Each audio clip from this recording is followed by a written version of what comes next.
Hello, this is George, and welcome to the Metalheads podcast 2015 coverage of Maryland Deathfest. Before getting into things, I just wanted to say a few things regarding our field recordings. We tried out a new way of doing field recordings and met with less than perfect results. Based on that, I'm going to do a solo top 3 for you. This is top 3 things I learned about recording in the field at Maryland Deathfest. Number 1, windscreens.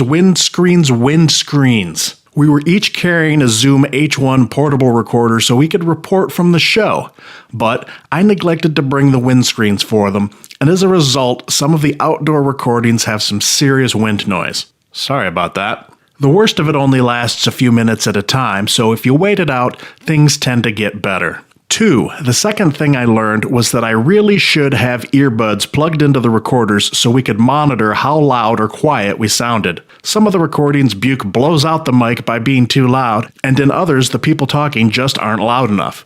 So, lesson learned, and make sure to monitor the recording as it's happening. And finally, number 3, the third thing I learned was that my idea of having 2 recorders, one for each of us, and then syncing them into one recording at the end was a bad idea. Again, with the different recording levels, we had Buke swallowing one mic and blowing it out, while I was holding mine too far away and not getting a good enough level. Combined, these recordings don't sound so great. They beat the ones with the wind noise, but still could have been better. So next time, one mic with a windscreen and headphones to monitor. Despite all the issues, I think we still have an interesting recording for you. Check it out. I hope you enjoy it. If not, well, sit tight. We'll have a brand new regular episode for you in just a couple days. Without further ado, here is our Metalheads coverage of the 2015 Maryland Deathfest. Hey everybody, this is George from the Metalheads podcast, and I'm here with Buke. And we are in the car, on the road, I-70, headed to Baltimore for the 2015 Maryland Deathfest. How are you today, sir? I'm wonderful. Tired, but you know what? That's not even a fucking thought in my mind, buddy. The weather today is absolutely beautiful. We couldn't have asked for a better day. Tomorrow is probably going to be a little hotter, but, you know, whatever. So, yeah, we are on the road, and we are headed to Baltimore, and it's about 10:30 in the morning. First band comes on, around noon? Yeah, about 12:30, so, yeah. So, all right, we're going to try and report to you throughout the show, between bands or when we just don't give a shit about somebody. So I was thinking, as I'm, working last night, George, and knowing we were going to do this little pre-recording headed down, what are your initial thoughts? What are you expecting to see here? Are you expecting to see an organized show? What are you most excited for? Anything you're a little nervous about? What are your initial impressions going in? Well, I don't know about you, but okay, we're only going for Saturday and Sunday at the Edison lot because that's where all the big bands are that we want to see. But technically the show started on Thursday and Friday, and so, I started seeing things on Facebook and Twitter, and I'm kind of like, wait, what? No, it's not yet. And I'm like, oh, right. It starts 2 days before we get there. So it's been a little, I've just sort of felt like I'm missing something, Yeah. Especially with last night with, Obituary and Napalm Death and Vatnet Viscar and Suffocation. Bloodbath, of course, yes, and Valenfire. So it was tempting to go last night, but, I really, it's the Memorial Day weekend. We're leaving our wives home alone. So I felt like Friday was a good day to, spend some time with the fam and sort of build up some brownie points for being gone the rest of the weekend. Anything you're excited for? Any reservations about anything? Well, the reservations are at the hotel. And excited about, well, what I'm excited about. Fucking Triptychon, man. That, to finally see Tom Warrior and Triptychon, that's going to be amazing. It'll be, I think it's going to be still kind of light out when they come on, which is kind of a bummer, but, whatever. We'll deal. I'm really excited. I know it's not a band or anything. I'm just going to come out and say it. I'm excited for this little merchant alley that they have. Yeah, we brought a backpack along so we can load up on any goodies that we come across. But, there's already an amorphous Maryland Deathfest exclusive vinyl. So it'd be cool seeing exclusive, posters, vinyl, shirts, and stuff like that. It'd be pretty cool to get. And I'm such a nerd, I even brought a little plastic tube thing to put posters in so they wouldn't get fucked up by carrying it around all day. Myself, I'm most excited for Primordial. They're my favorite album of last year. They go on tomorrow. That's what I'm most excited for. George, of course, Triptychon, like he just said. I'm a little nervous that I know they've been doing this for years. 13 years. Yeah. Looking at the pictures and stuff, though, I'm a little nervous that the stages, you see these big European festivals, the stages are big, huge stages. These things look like little tiny stages with huge open lot that we're going to. Well, it is in a parking lot right under the I-83 highway underpass, sort of like Chris Farley, even living in the van down by the river kind of show, But apparently there's a stage A and stage B, so I'm guessing that there's like a stage, parking lot, and another stage, and you just sort of turn around and go to the next stage. But I haven't seen enough pictures yet to quite figure out what that's going to be like, because they're just going right. There's going to be no changeover. It's just going to be band, band, band, band. So. We're also looking forward to meeting people there. I know Buke already talked to the guys at the Nine Circles podcast, or Nine Circle? Yeah. Ninth, is it nine? No, Nine Circles. Nine Circles. Yeah. It used to be called the Horns Up podcast. So we're probably going to run into them and drink some beers. And, just in general, like when we went to Guarbecue, one of the best things about it was meeting fans from around the country, in this case, possibly from around the world, and just hearing their stories. Yeah, hearing their stories, their experiences. Yep, just talking to people and just bonding with those metal brothers and sisters that we just haven't met yet. I also, what I'm excited for too is, like we talked before we turned this on, that this may be the opportunity for us to see some of these bands ever. Yes, I mean, and as I was just explaining to Buke beforehand, before we turned this on, some of the bands playing today on Saturday at the Edison lot, he was listening to some of their recordings, and he's like, man, this sounds kind of like shit. And I'm like, well, that's because these recordings, they haven't recorded anything since like 1987. And so all these recordings are like old school death metal, kind of shitty sounding. But, bands like Bulldozer and Morpheus Descends and Volcano, it's a big deal for these bands to be coming out and playing. I mean, Bulldozer's coming from Italy, and Volcano's from, I know it's South America, I don't remember which country. So it's kind of a big deal, even if you're not a fan. It's just sort of like, wow, you gotta be like, okay, well, this is pretty badass, Yeah, man, I saw Bulldozer play, So we got kind of bummed out earlier in the week. Apparently, this is not the first time they've had to drop off, but Sodom had to drop off, closing out the main lot tonight. Yeah, thanks to the U.S. government again.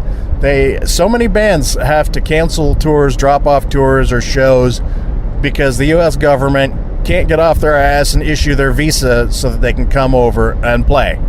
And that was the case with Sodom.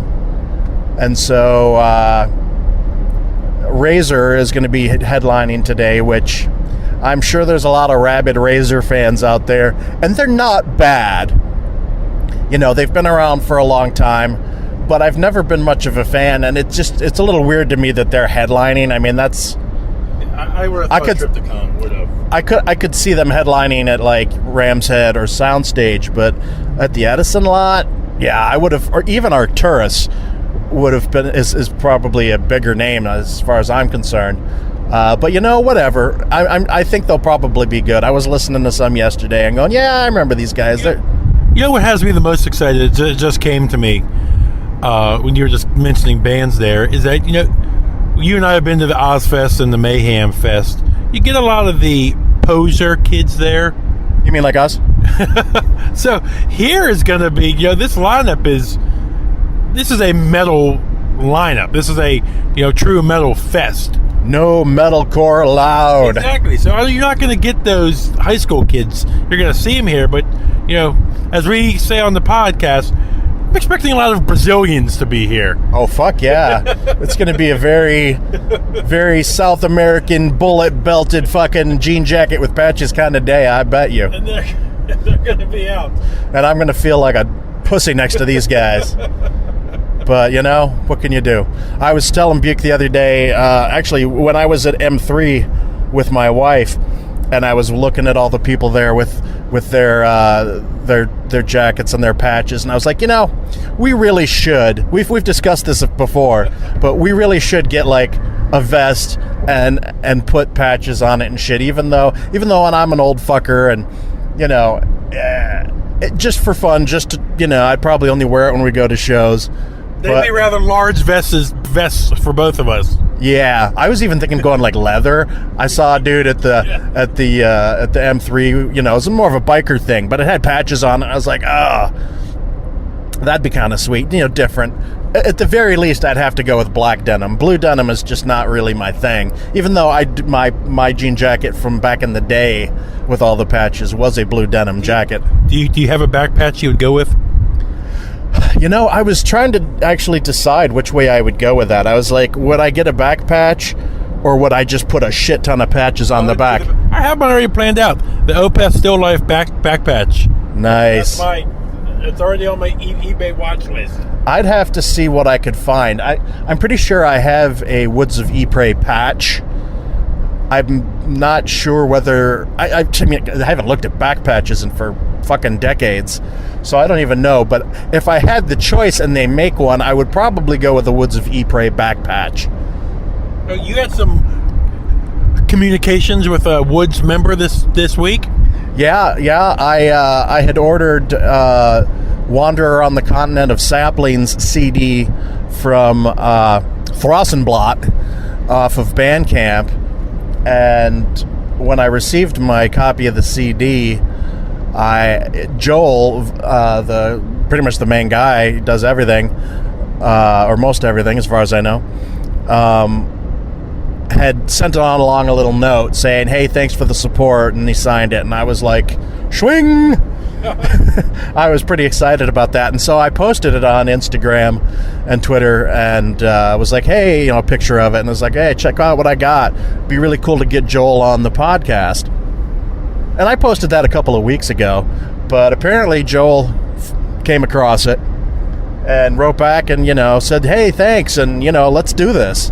So I'm totally psyched to try and get Joel on the podcast. I told him I'd send him a message through Facebook. I haven't done that yet because we're prepping for Deathfest. But in the next couple of days, I'm going to reach out to him and see what we can do, what we can set up. Supposedly the new Throssenblatt 3 album is almost ready for release. So hopefully we can time that where it's ready to go. Maybe we can even hear it beforehand, preview it so we can talk to him. But regardless, either way, as long as we can talk to him, that'll be fucking cool as hell. So, yeah, the only thing going into today I'm a little bit worried about is the sound. Outside festivals on smaller stages have never had, in my experience, the best of sound. You and I have a history. How many shows have you and I gone to where we've left and gone, man, that sound was fucking awesome? I can't think of any. Exactly. So it's gonna be what it's gonna be. So yeah, outside sound tends to sound like shit. But so what, Yeah. It's gonna be metal and beer and metalheads everywhere. And fuck yeah, man, we're taking over Baltimore. So Yep. Should be good. You got anything else you want to add before we check out here? George has gone out and bought a couple handheld recorders here. So throughout the weekend, you are going to hear George and I talking to other podcasts, other fans that we meet. If we're at a booth and there's a band there, and maybe try and talk to them. So, because they didn't give out press passes for this event at all. They strictly say don't even fucking ask. So we'll see what we can get. Whatever we stumble upon, we'll try and get it. Yep, so we'll try and make something interesting for you, and we want to give a shout out to our brother from another mother who is not here today. Yep. Hello, Jay. You will be here in our hearts and in our pants. We'll be thinking about you. Because he's in our iPhone, in our contacts. Exactly. In my pocket. Be close to my nuts. These nuts! These nuts, exactly. These nuts. All right. So, we are out of here. We will, the change will be transparent for you, but... Yeah, we could make this like a normal podcast. We could have called him on the Bluetooth here. Had him in the background. Well, I was actually toying with that because I was thinking after tonight when we go back to the hotel, if we wanted to do a regular podcast, we could dial him in and put it on speaker, and I could hold this up to the phone when he talks. I tried it, and it works pretty well, but I'm willing to bet that we're either going to forget or just be a little too inebriated to pull something together of that nature. Yes. So, but we'll see. You never know. You might hear from Jay after all. Who knows? Exactly. All right. We'll be back. See ya. And Devin Townsend, every time he's there, he always comments on the lack of symmetry that's there. Like, he loves the lack of symmetry at Rams Head. All right, this is George from the Metalheads podcast. I'm here with Buke, and we are here with a couple of the guys from Nine Circles podcast and their friend Kevin. How you guys doing? We're doing well. How are you? We are Excited for MDF? Hell yeah. It's kind of fucked up because I've been living in Maryland for like 17 years, and this is my first one. Oh my gosh. It's a good year. Good year. Make your first, though. It's a good year. Are you going to be here tomorrow, though? That's the question. That's Yes. the big day. Tomorrow's the big day. Big day. Why is tomorrow the big day? Let Tombs, Primordial, Neurosis, Amorphous. Annul the Rock. Take your pick. Take your pick. Yeah, take your fucking pick. All day. So they were here yesterday. How did yesterday go? Yeah, you gotta take the fucking. Give these guys the mics. This is our third year doing MDF. This is our first time doing. Well, Corey and I at least did the all access, like all 4 days. I'm only doing Edison 3 day, but I did Soundstage Thursday night. Okay. So, yeah, and yesterday and Thursday. I mean, Thursday was fine, but yesterday finished strong. Let's say. Yeah, we had. How was the new bloodbath? We actually didn't see that, unfortunately. We took up to see Ben at Viscar at Ramshead, which was I totally. heard they had an amazing set. They were my incredible. God. They were incredible. They blew us away. Yeah. Are they playing any new material? I just got All new material. I just got the new promo last night. I haven't listened to it yet. So it was amazing. You're gonna enjoy it. Yeah. You're gonna like it, yeah. And it sounded so good live. They just really translated well. They only had 25 minutes, and they did more with their 25 minutes than most of the other bands yesterday did with their hour. Serious? Valenfire that just tore it. Valenfire was good. Valenfire, their singer is a dry, hilarious guy. Like, he is fantastically hilarious. Like, he accomplished his dream of playing in a parking lot in Baltimore. He did it in spades. Nice. So, was there any, for your guys, your past experiences here? How does this year getting off to a start compared to previous years? I think it's got to be the front runner. I really do. All told. I mean, we had some good experiences here the last couple of years. Seeing Carcass was incredible at the gates last year. But the way things are trending so far this year, this is definitely... Yeah, and this is only the beginning. Like, exactly. These are just the entry days. The entry days. Like, once it comes to today and tomorrow, holy God. Like, this could totally kick. We're gonna see Triptychon tonight. Yeah, we're gonna see Tom G. Fisher. We're gonna see Arcturus, like all this stuff, plus tomorrow. Yeah, it's not even. That's a whole. Who are you guys excited for? I'm here for Triptychon. That's the main reason. I Exactly. love Triptychon. This guy here, he didn't like Triptychon. He's a pussy. Are you a Primordial. Celtic Frost fan? Or? Not really. He's too young for that. Yeah. Oh, Primordial, that's good. Primordial, Tombs. Yeah, because that's gonna be Primordial awesome. released probably one of the best albums in a while last year. They reminds me of my album of the year last year.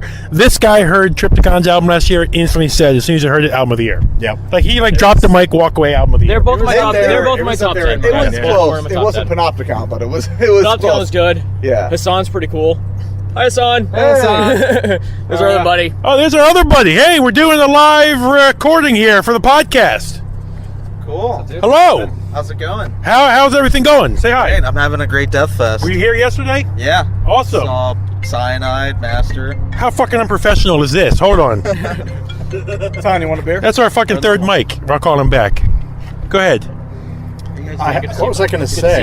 We were talking about Triptychon. Yeah, we were talking about Triptychon and who's your guys' highlight? So far, and who are you looking forward to?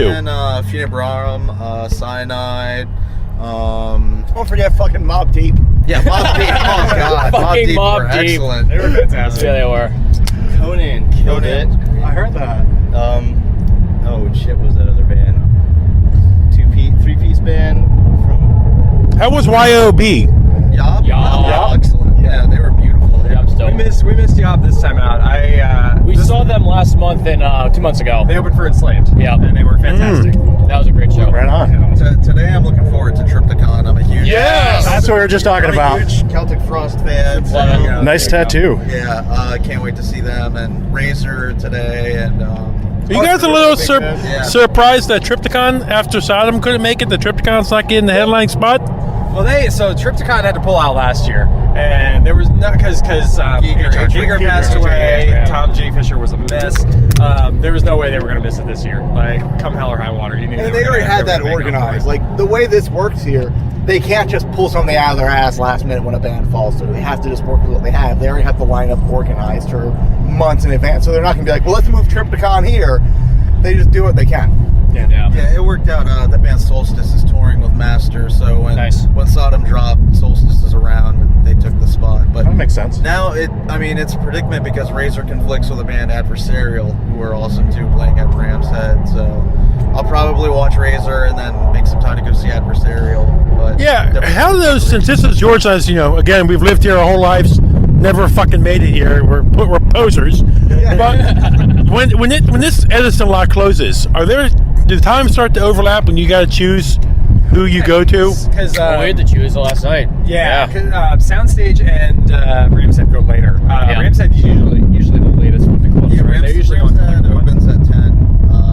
I think they stopped doing music in Edison around 1 in the morning. So Right on. Now, we mentioned Arcturus earlier. Yes. You know, I'm kind of looking forward to seeing them.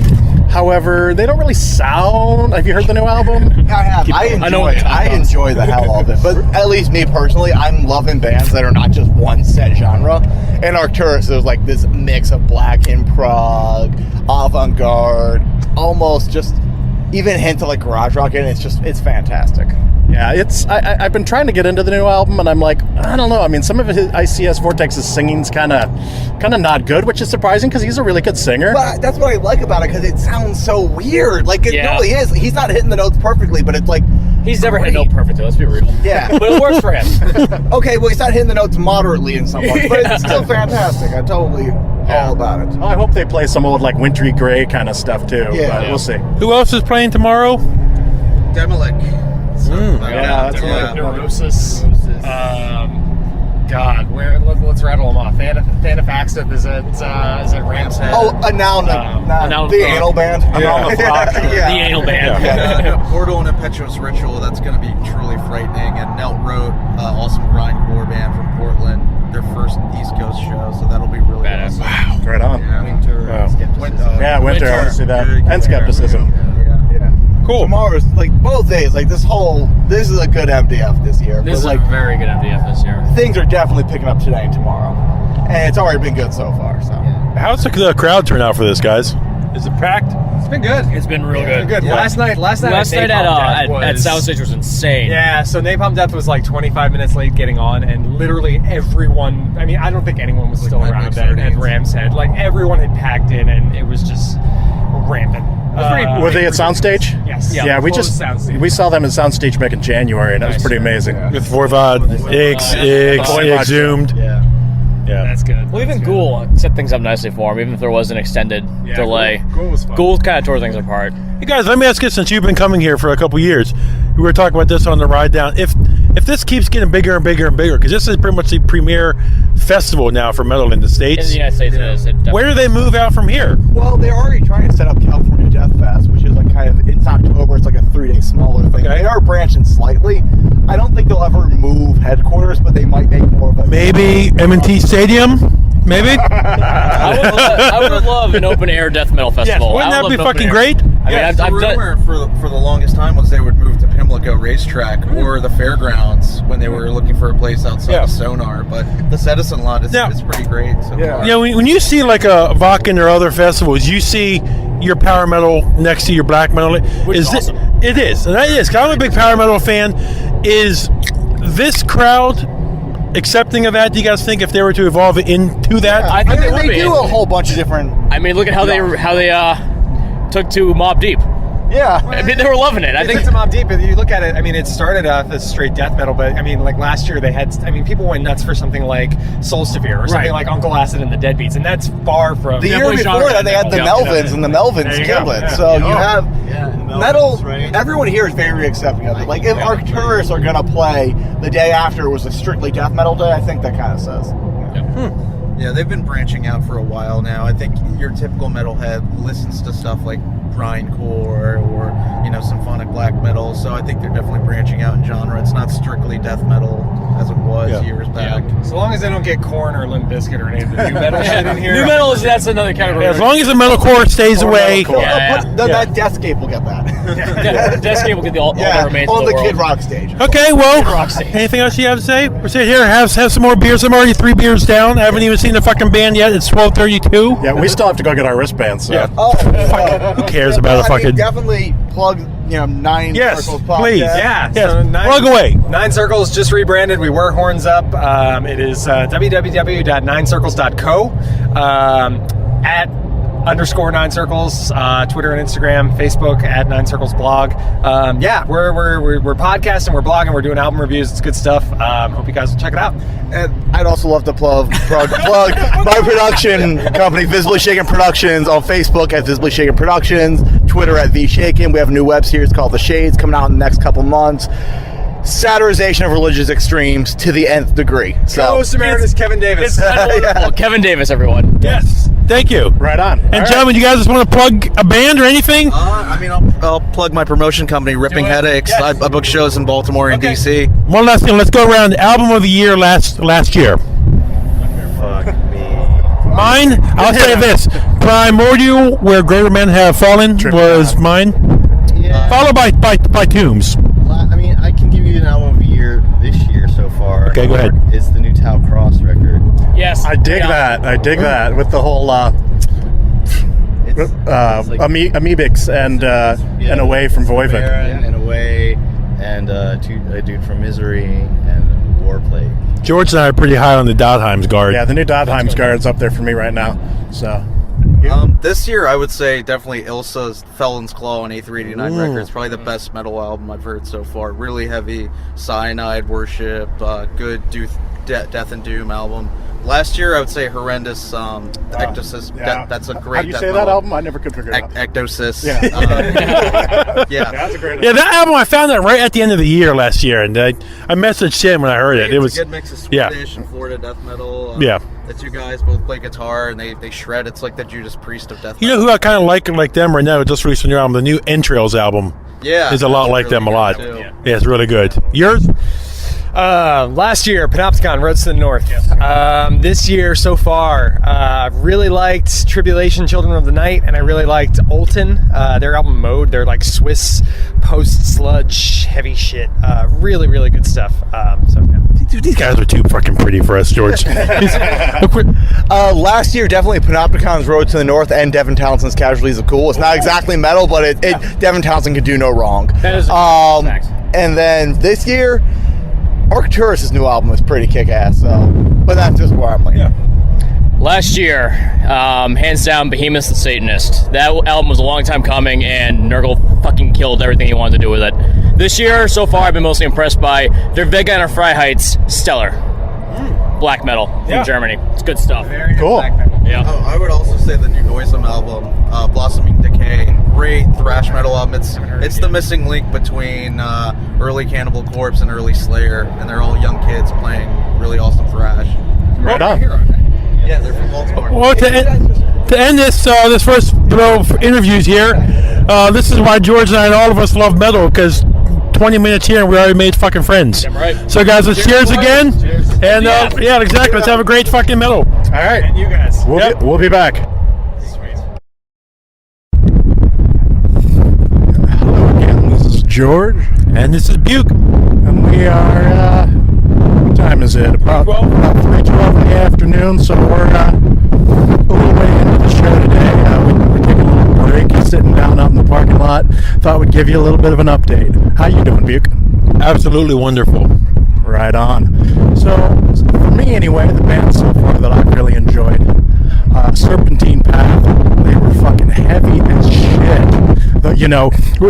Buke looks at me and I'm like thumping my chest because I'm like the bass on there, the sound is just so fucking loud.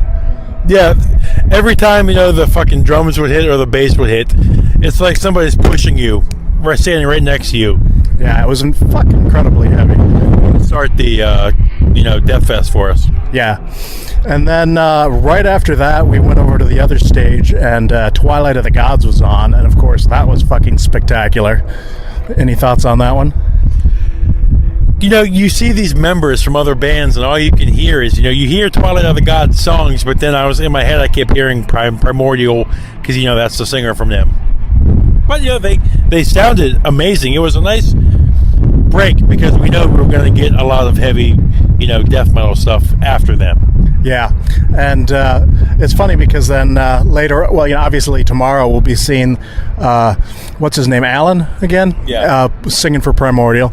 And the bass player for Twilight of the Gods is playing right now, and I'm not sure how to say it. It's like Einherjer, something like that. It's like Norwegian Viking metal, and we just bowed out at the end of their set because we wanted to take a break and get this recorded, but they sound pretty fantastic as well.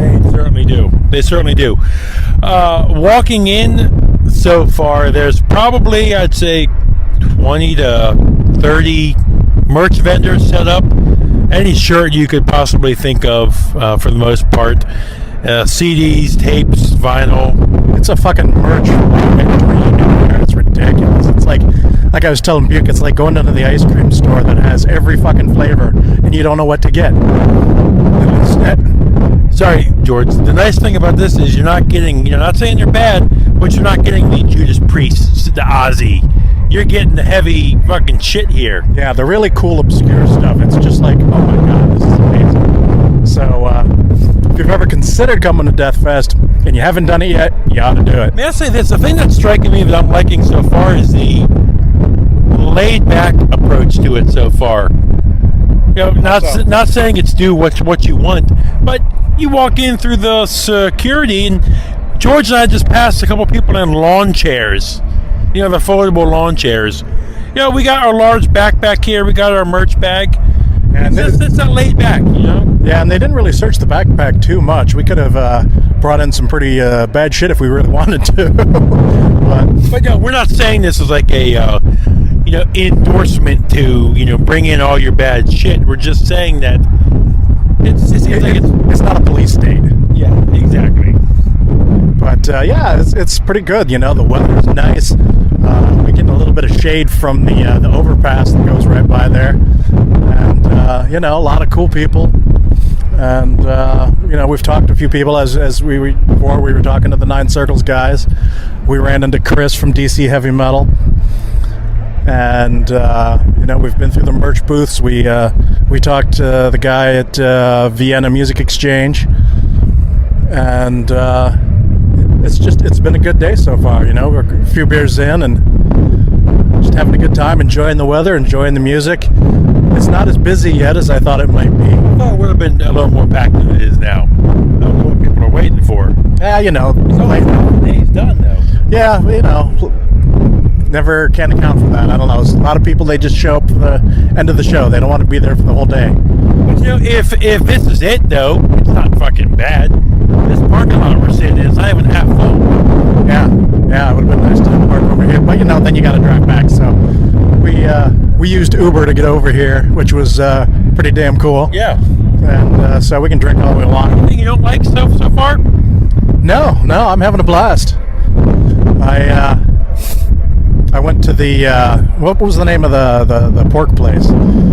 There's a pork vendor grabbed a pulled pork sandwich, and we're wearing our Metalheads podcast shirts, and I'm wearing a hat too. So the guy who was selling me my sandwich was like, "Hey, is that your podcast?" And I was like, "Why, yes, it is. Would you like a card?" He's like, "Sure, man. I'll check it out." So, hey, if you're listening, thanks for the sandwich. You know what's striking me so far is just you can obviously tell it's a true metal crowd. That's what's striking me the most. For sure. I mean, practically every shirt and patch and everything out there is very obscure, and I've got a fucking stiffy for it. It's like, oh wow, Bathory, oh fucking what was the one that I was really digging on? Balsa Goth, I saw a couple of shirts of them. I just saw a Moon Sorrow shirt, and so everybody brings out their obscure shit. But we're gonna head back in here in a few minutes, and there's a couple groups here in the parking lot hanging out. I think I may try and get in here with a couple of these groups. You may have some heavy metal parking lot here in a second. Yeah, Blood Red Throne is up next, so I kind of want to catch them too. So I guess that's all for now. We'll be back. See ya. See ya. This is Buke from the Metalheads podcast, and like George and I just mentioned, we're going to do a little heavy metal podcast from the parking lot here. We ran into a nice group of people here. Where are you guys from? I'm Dutch. You're Dutch? American here from Baltimore. From Baltimore. Where are you guys from? From Holland as well. From where? Holland. Holland. From Westwood. Wow. Yeah. Wow. And we live in Baltimore, and he's our roommate. Yeah. He just came from Arizona. Man, this is great. Who'd you guys come to see? Mainly most of my bands yesterday. Suffocation, Obituary. I wanted to see these guys, but we got here a little bit late, but still plenty of see. Yes. George and I got here earlier today, and we're still shocked at how the parking lot is still so open. You know? Yesterday people were still working, so people use this as a commuter parking lot too, so that's what I think it is. Yeah. A lot of people walk, like the hotels are down that way, so a lot of people park there and walk. Cool. You guys going to be here tomorrow also? Yeah, of course. Yeah. If you come over the ocean to see a couple of bands, you might as well pick them all, don't you? Exactly. So who you guys, the whole weekend, who are you the most looking forward to seeing though? Busy. Oh, look at that. I was quite bummed out. Sodom didn't show up. Yeah, isn't that pretty fucking sucks? I'm a huge Bloodbath and Suffocation fan. Yeah. I like old thrash. I like old death metal. Yeah. A bit of punk.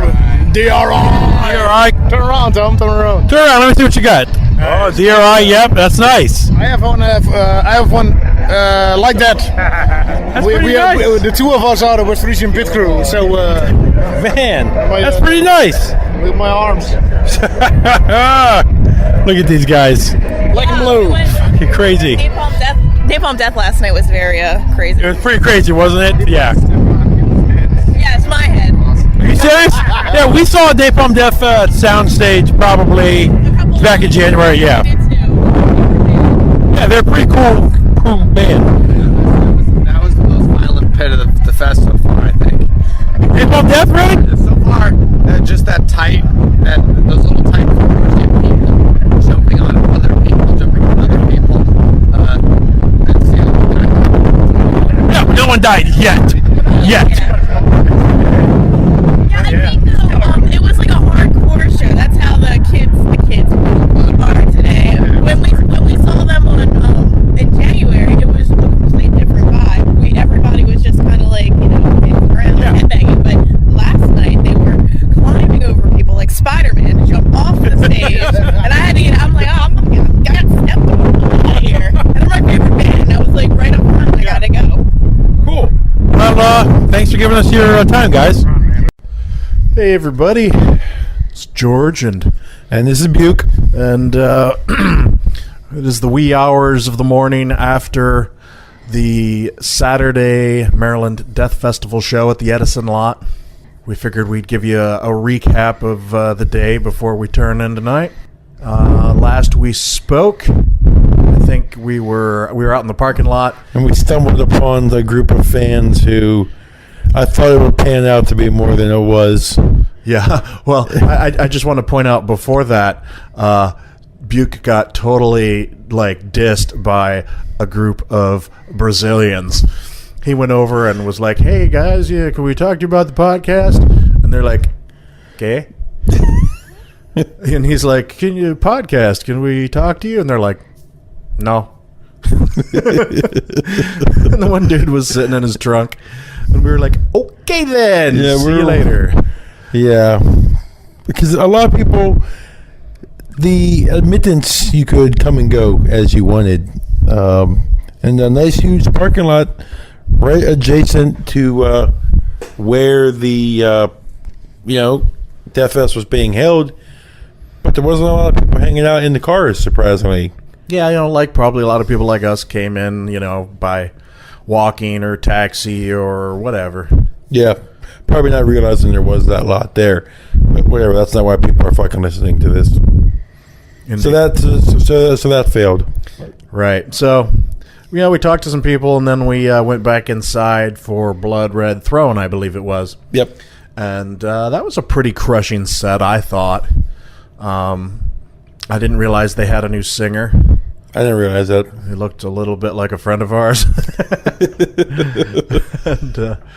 But they played some pretty brutal death metal, and they played it well, I thought. Buke pointed out that the one guitar player was wearing Crocs. And the other guitar player, in his mannerisms on stage and the guitar he played. And his hair and his beard and everything. Dimebag. Total dead ringer for Dimebag. He was drinking vodka straight from the bottle, and he was playing a Dean with the headstock that's the V, flying V. Yeah, like Dimes. It's probably in fact, and it had that. And he was wearing a Pantera shirt. Yes, and the guitar had the metal plating like you get on the diamond plate. Yeah, diamond plate. Yeah. Whatever happened to those guys? They changed singers, and then we stopped caring about them. We were really excited about them when we heard those kids. Yeah, they were good, but it's just new singer, whatever. Yeah, let that be a lesson to you, kids. If you have a singer and he's good, hold on to him. So, excuse me. So then, after Blood Red Throne. I think that was when you decided to walk back to the hotel to deposit all of the things that we'd accumulated so far. Yeah. And I stuck around and watched Volcano and Bulldozer. Both of those bands, if you're not familiar, are veteran bands from, the 80s. Playing death metal. Volcano was definitely a brutal death metal, and Bulldozer was more of a heavy thrash. And the first couple songs by Volcano were not bad. I was like, right on. These guys are, got to be pushing them up, pushing some years there, and. And they still rocked pretty hard, so I'll give them credit for that. But about halfway through their set, I was like, I'm tired. I'm gonna go. I found the picnic tables under the underpass, and there's a nice breeze going through there. I was like, I'm just gonna sit over here, and it's actually right next to the stage, so I couldn't see them, but I could hear it, really well. So I listened to the rest of their set. Then I walked over to the next stage to check out Bulldozer. And that was kind of interesting to look at. I've heard of Bulldozer, but I've never really listened to him all that much. And the singer was this is an Italian band. Not that has anything to do with anything about it. It's just a descriptor. He was throwing pasta out in the crowd as they came on stage. No, but he was wearing a cape. And he had a gray beard and a shaved head and drawn on sideburns that went was up, that drawn on? It looked drawn on. I thought unless it was tattooed. I thought that was his hair. Oh, that was my thought at first, but I was like, no, that's his. That's basically think of huge mutton chops that go halfway up your head. That go halfway up your head. That when there's no other hair. I was like, that's a little weird looking. And his microphone stand was like a podium with blood on it. And so he was like, a podium microphone, affixed to the podium. Yeah, so I don't know if that was like some sort of like evil preacher thing, like a pulpit. It's like a third-rate ghost. Yeah, so that was actually my first thought. But so they started playing, and the guitar sound was really like buzzsaw, like tinny, like it was coming out of a small $50 amplifier. It was a little shrill even for me, and even though I like really trebly music, I was like, damn, that kind of hurts to listen to. But I think they worked on that, because a couple songs later I wasn't noticing it. Either that or I lost a little bit of hearing. Probably that. But I thought of the two, I think Bulldozer was better than Volcano. At least I preferred them. And somewhere shortly after the beginning of the Bulldozer set, Buke arrived back from the hotel, and we hooked up and had a couple more beers. And you want to jump in here and let? No, I'm trying to think what happened when I got back. This is when you and I made our way to sit down and wait for Triptychon, correct? Right. Yeah. After we got tired of listening to Bulldozer towards the end, because they after a point, it just kept going on and on and on and on. Yeah, they were good for a while, and then it was like, all right, well, we can see people lining up at the other stage for Triptychon already. Let's sort of make our way over there, because for me anyway, that was, obviously the biggest point of the day for me. And tomorrow, that's your biggest point, yeah. So, we wanted to at least be nearby so we could keep an eye on the stage and make sure to jump in when it looked like things were starting to get busy. And there was a lot of people starting to gather for Triptychon. So when we made our way over there, posted up, it's about 6 o'clock then? Yeah.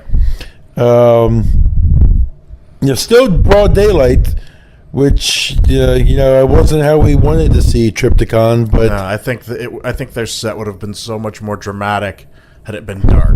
Yeah, I mean, the music is so dark, to be played during daylight is a little weird. Well, I don't want to take your fire because I can't do them justice. Triptychon came on, and the smile I saw on George's face was something I had only seen a couple of times before. That smile right there, from ear to ear. Yeah, it was pretty awesome. I've never seen Celtic Frost before, never seen Triptychon before. Huge fan though, so I wanted to come last year to see Triptychon, and the fact that they had to cancel because of H.R. Giger's death, I mean, it was like, I'm not going then. Triptychon, I'm not wasting my money. Even though I think like Carcass was there and stuff like that. I'm sure it was still a good show, but I was just so disappointed. I was like, I'm not going. Shall we say, George and I just realized a couple hours ago, the reason we really, living here with this in our backyard, call us whatever you want to call us, we haven't gone before because the lineup has not been that strong, if you ask me. Yeah. It's been obscure. Really obscure. Yeah. And so I would look at the lineup and go, it's, there's probably a couple bands in there that I like, but not enough for me to want to go and spend a weekend there. And last year, though, I was like, I want to go. And, a couple of it's Memorial Day weekend. Half the time I'm not here anyway because, I'm off on vacation somewhere with my wife. So this year I made sure to buy tickets early enough where the wife doesn't have a say. I was like, oh, by the way, honey, I bought tickets for Maryland Deathfest. It's Memorial Day weekend. Okay, bye. So Triptychon's on, and you're loving it. What did you think of them? They come out, and I'm like, it was kind of weird to see Thomas Gabriel Fisher for the first time, dressed the way you always see him now, wearing the like really nice black shirt, with a knit black cap and like black eye makeup, kind of like black tears running down his face, and the inverted cross around his neck. Yeah, and it's just like, wow, it's like seeing a celebrity. It really is. And I mean, he is a celebrity in the metal world. Yeah. And then enough with him. The bass player comes out. Oh my God, the bass player! And I knew they had a female bass player, but oh my God, she's hot. I didn't know she was so gorgeous. And she fucking murders that bass. Did you see? She played so hard. She busted a string. She broke her string. You gotta play hard to break a bass string. Yes, yes. So she was really like attacking that thing. And it's funny because when she was playing, I mean, you know, Tom Warrior, you see him playing, and he's always got a grim look on his face. And you look over at her, and her head's kind of slightly tilted down, and she's attacking that bass with like no emotion on her face, and you just see her, like her eyes. And I was like, damn, I would not want to piss her off. She looks fucking evil. Yeah. But then Tom would say something to her, and she'd get this cute little smile. Little smile, and I was like, "Oh, you're nice." So, she was very interesting to me, not just because she was hot, just in general. In the dynamic of the band, she was very interesting, and so. What was also dynamic and interesting too is that I didn't realize he takes some songs off the harsher parts, vocal wise. Unless that the guitar player. Yeah, I didn't know that either. Yeah, I don't know if that's maybe just done live.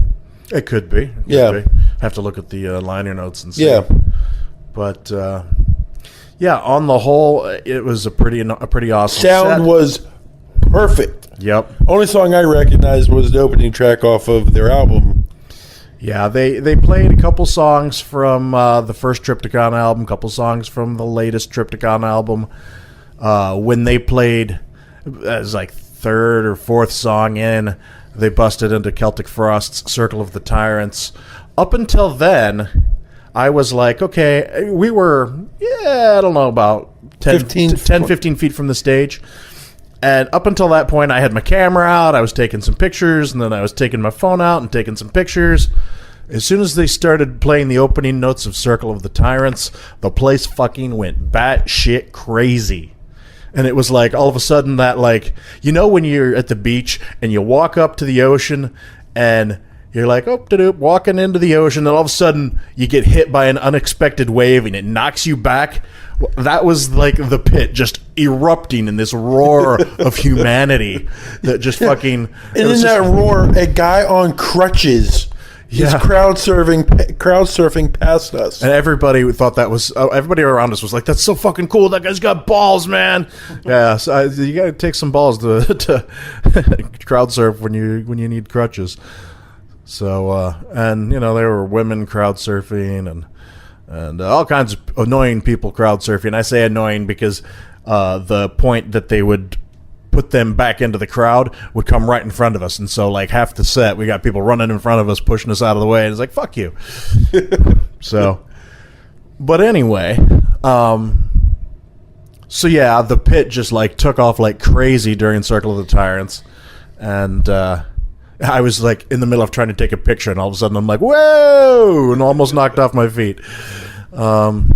We were right on, like, the fringe of the pit the whole time, I think, sort of off to the right side of it, so you kind of had to keep an eye on things. And for the most part, it wasn't too bad, but every now and again you'd get that, like, you know, everybody's moving to the right now because everybody's lost their balance. It was a solid hour set that they played. Yeah. And immediately when they finished, I don't know if you sensed it too, it's almost kind of like the air was let out of the rest of the night with the fans. Yeah, well, they finished with the 20-minute long song off the first Triptykon album called The Prolonging. And it takes some balls to play a 20-minute song, first of all, live. But, you know, it was great. And when they left the stage, actually, before they left the stage, they all came up to the front of the stage, and, you know, a lot of bands will do that. They'll come up to the front and they'll, like, put their arms around each other and be like, "Yay!" But they all came up there, and Tom comes back up to the microphone and he says, "Triptykon bows to you," and they all bowed to us, and I was like, "That's that's so fucking badass. You know, it's like bands will come out and like give a little bow to the crowd or whatever, but the way he said it wasn't like, you know, thank you very much. It was humble. It was like, thank you for allowing us to fucking rip your face off.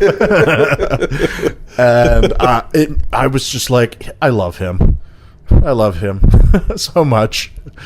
So, an incredible set. And yeah, as we walked out of there, two things, like Buke said, anybody that had to follow these guys, you know, forget about it, you know. They really should have been the headliner. And the other thing was, we're walking away. I made it, you know, last year, Buke likes to bring up the fact that last year, in like February, March, whatever it was, I proclaimed the Triptykon album of the year. So as soon as we were walking away, I just nonchalantly go, Buke, I'm calling it. This was the set of the year. So that may or may not be, but it was a pretty damn good and set. that was the highlight of my day, because again, I don't have the attachment to Triptykon George does, but seeing my best friend happy, that was worth it there. Yeah. So then after that, Solstice played, and we didn't really care about them. So We went back and browsed. we spent their set. I finally decided that I was going to go and Time to dive in, and when George dives in, guys, as we know, he dives in to about the tune of $200 worth of vinyl. Yeah, I went and bought all the good. Now, mind you, stuff's on sale too. $15. Yeah, $15 for stuff that you'd pay like $30-$40 on, like, you know, a website or eBay or something like that. So it was like, and oh my God, there was so much stuff. I mean, I think I mentioned it earlier. It's like a merchandise wet dream. I mean, every conceivable shirt and CD and vinyl patch, everything. I'm like, wow, if only they had my size in anything. Sucks to be fat.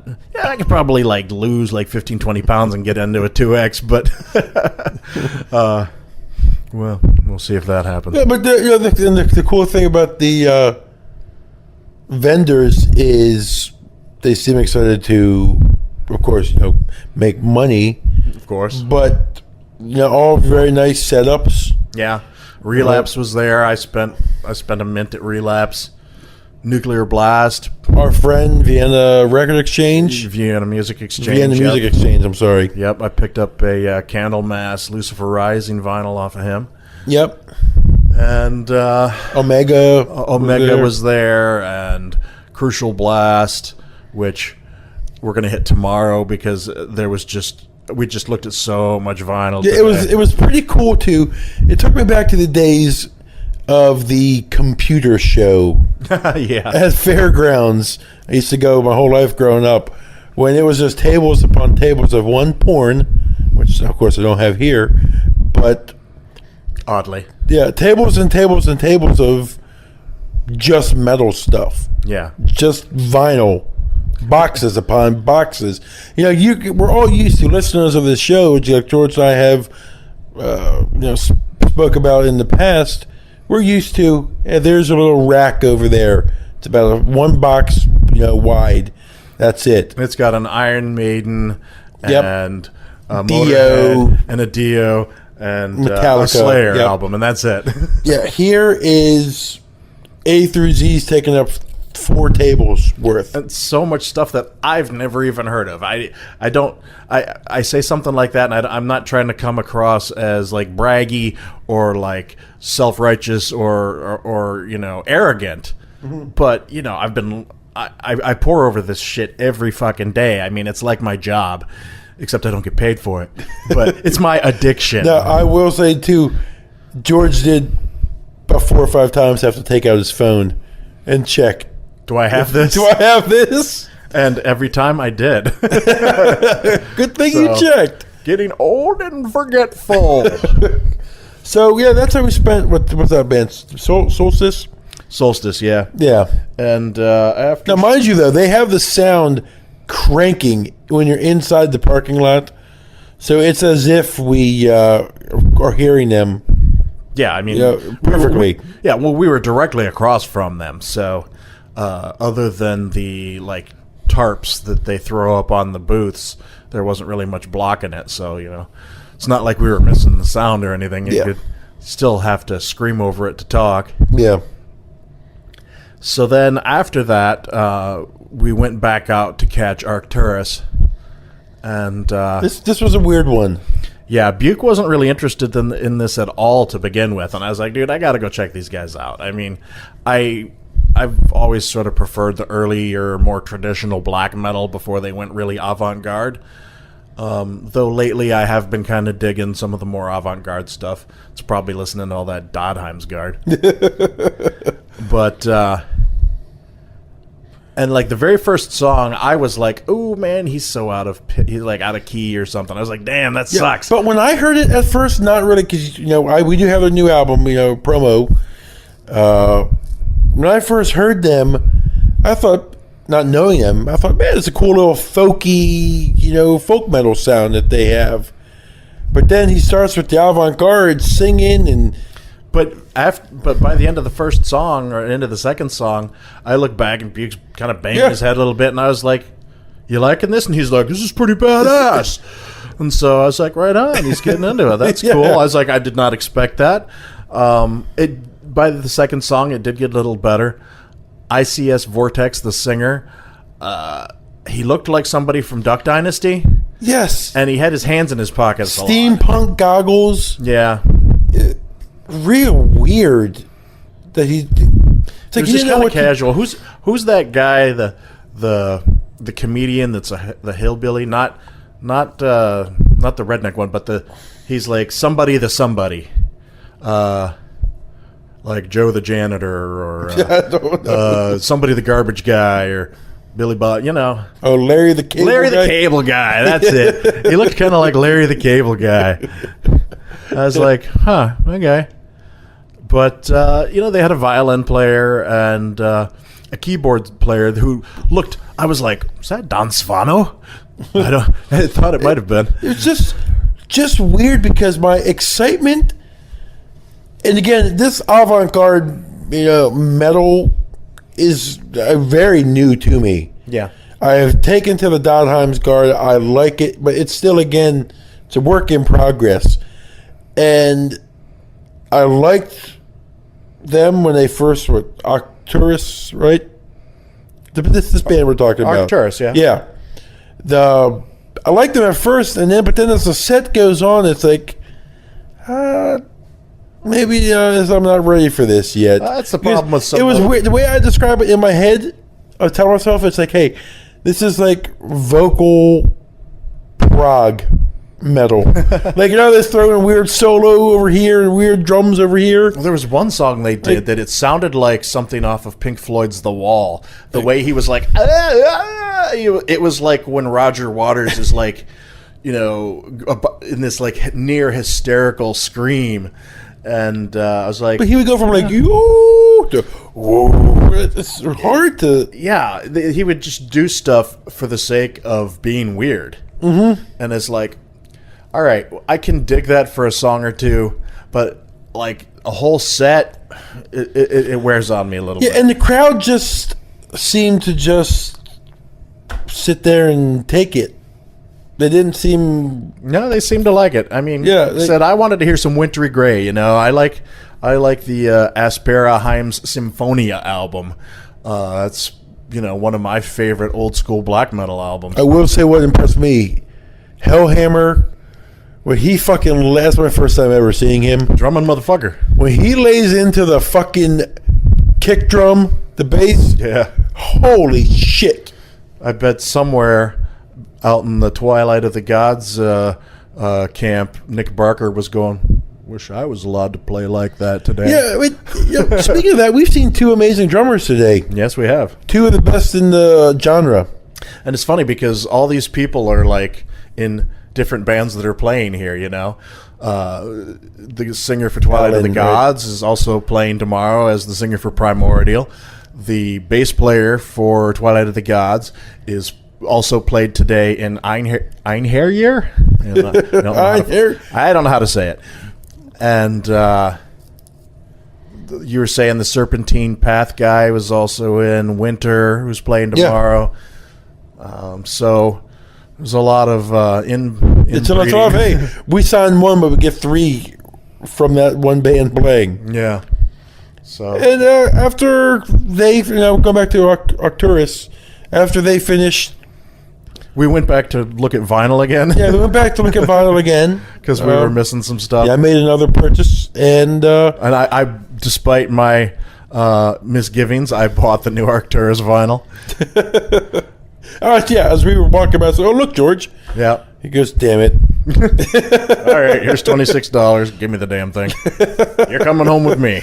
And tonight would have been closed out by Sodom, but the U.S. government said no. I don't think so. Like we mentioned earlier, so Razor finished the stage, and George and I went over there to check them out for a couple of songs, and they were all right. Yeah, they were all right, but not like closing out the night kind of quality. Mm-mm. I mean, Now, to the guy in front of me with the Razor back patch, who's losing his fucking mind. Sure. That was a perfect night for him. Sure, but, stand that up next to the Triptychon set, night and day, man. It was like, no. It's a tough spot to be put in, too. Totally. I mean, they were originally further down the list, so, it just was sort of probably thrust upon them. There's no blaming them or anything. If anybody's at fault here, I'm sure it's the government because they didn't issue the visas that Sodom needed to come into the country and play the show. So it's fucked up. But hey, I've got a Maryland Deathfest shirt that says Sodom on the back, so I can be like, yeah, I saw Sodom. Sounded like Razor though. So yeah, they finished. We called an Uber, back to the hotel, grabbed dinner. I gotta admit, I don't want to be doing an ad for him or anything, but it's pretty damn cool. Buke gets on his phone and he's like, boop boop, and like a minute and a half later, there's a car. Yes, and if you've never used Uber, check it out. Yeah, it's pretty badass. And then 10 minutes later, there we were back at the hotel, and you just hop out and go. It's like, damn, it's so easy. Yeah, no money exchange, nothing. It's all done on the PayPal with the phone. So, Uber when you need a ride. So, your initial impressions. Let me start by saying the things that stood out for me today. Serpentine Path. Yeah. Amazing fucking Doom. I would venture to put that as my number 3. Number 3. Yeah. I've made my number 2 after them. Just Doom to the point where when you want to hear hard-hitting fucking Doom that could have shaken the fucking glasses off of George's face. Yep. It felt like somebody was kicking you every time. Yep. Awesome. Just feel the kick drum on your chest. I love the feeling that when I am watching something and you enjoy it that much, as soon as they finish, I went out and bought the vinyl. Yep. That's why I love music. I love moments like that. And then, so you have something you want to say? I was just going to say that my number 4, to backpedal a little bit, would have been Blood Red Throne. Because that was it was just a nice, punishing, intense set. It was. And then, 3 would be Serpentine Path. Yeah, my number 2, Twilight. Mine as well, Twilight of the Gods. Yeah, Twilight of the Gods. 2. It was like an early tease for Primordial. Exactly. Exactly. And of course, number 1, Triptychon. Yeah, I can agree there. You heard it here. We agreed. Just a solid set. I am, nowhere near the fan George is, but I cannot lie and say that it wasn't a solid set. George, your impressions on the first day with the setup that they have here and everything? It was pretty good. Much like the M3 festival that I went to a couple of weeks ago, they had 2 stages. And they would just, one finishes and another one starts up almost immediately. So, and in this case, the stages were sort of like perpendicular to each other. It was like one's at 12 o'clock, one's at 3 o'clock. Right. Yeah. You look forward, and the other stage is to your 3 o'clock. Yeah, you're right. You're 9 o'clock technically. I was looking at the main stage and thinking to the left, but which would be 9 o'clock. But so it was, it was easy to get back and forth. Unlike the M3 festival where you had to climb a fucking hill to get to the next thing that was like over the hill and into the woods. Yeah. Couldn't see this one stage from the other. And I'm saying all this because if you're thinking about coming next year, there's plenty of space in the lot. In fact, George and I passed people sitting in fold-out lawn chairs. Yep. There, you can bring in stuff. You just can't bring, weapons, food, drinks in.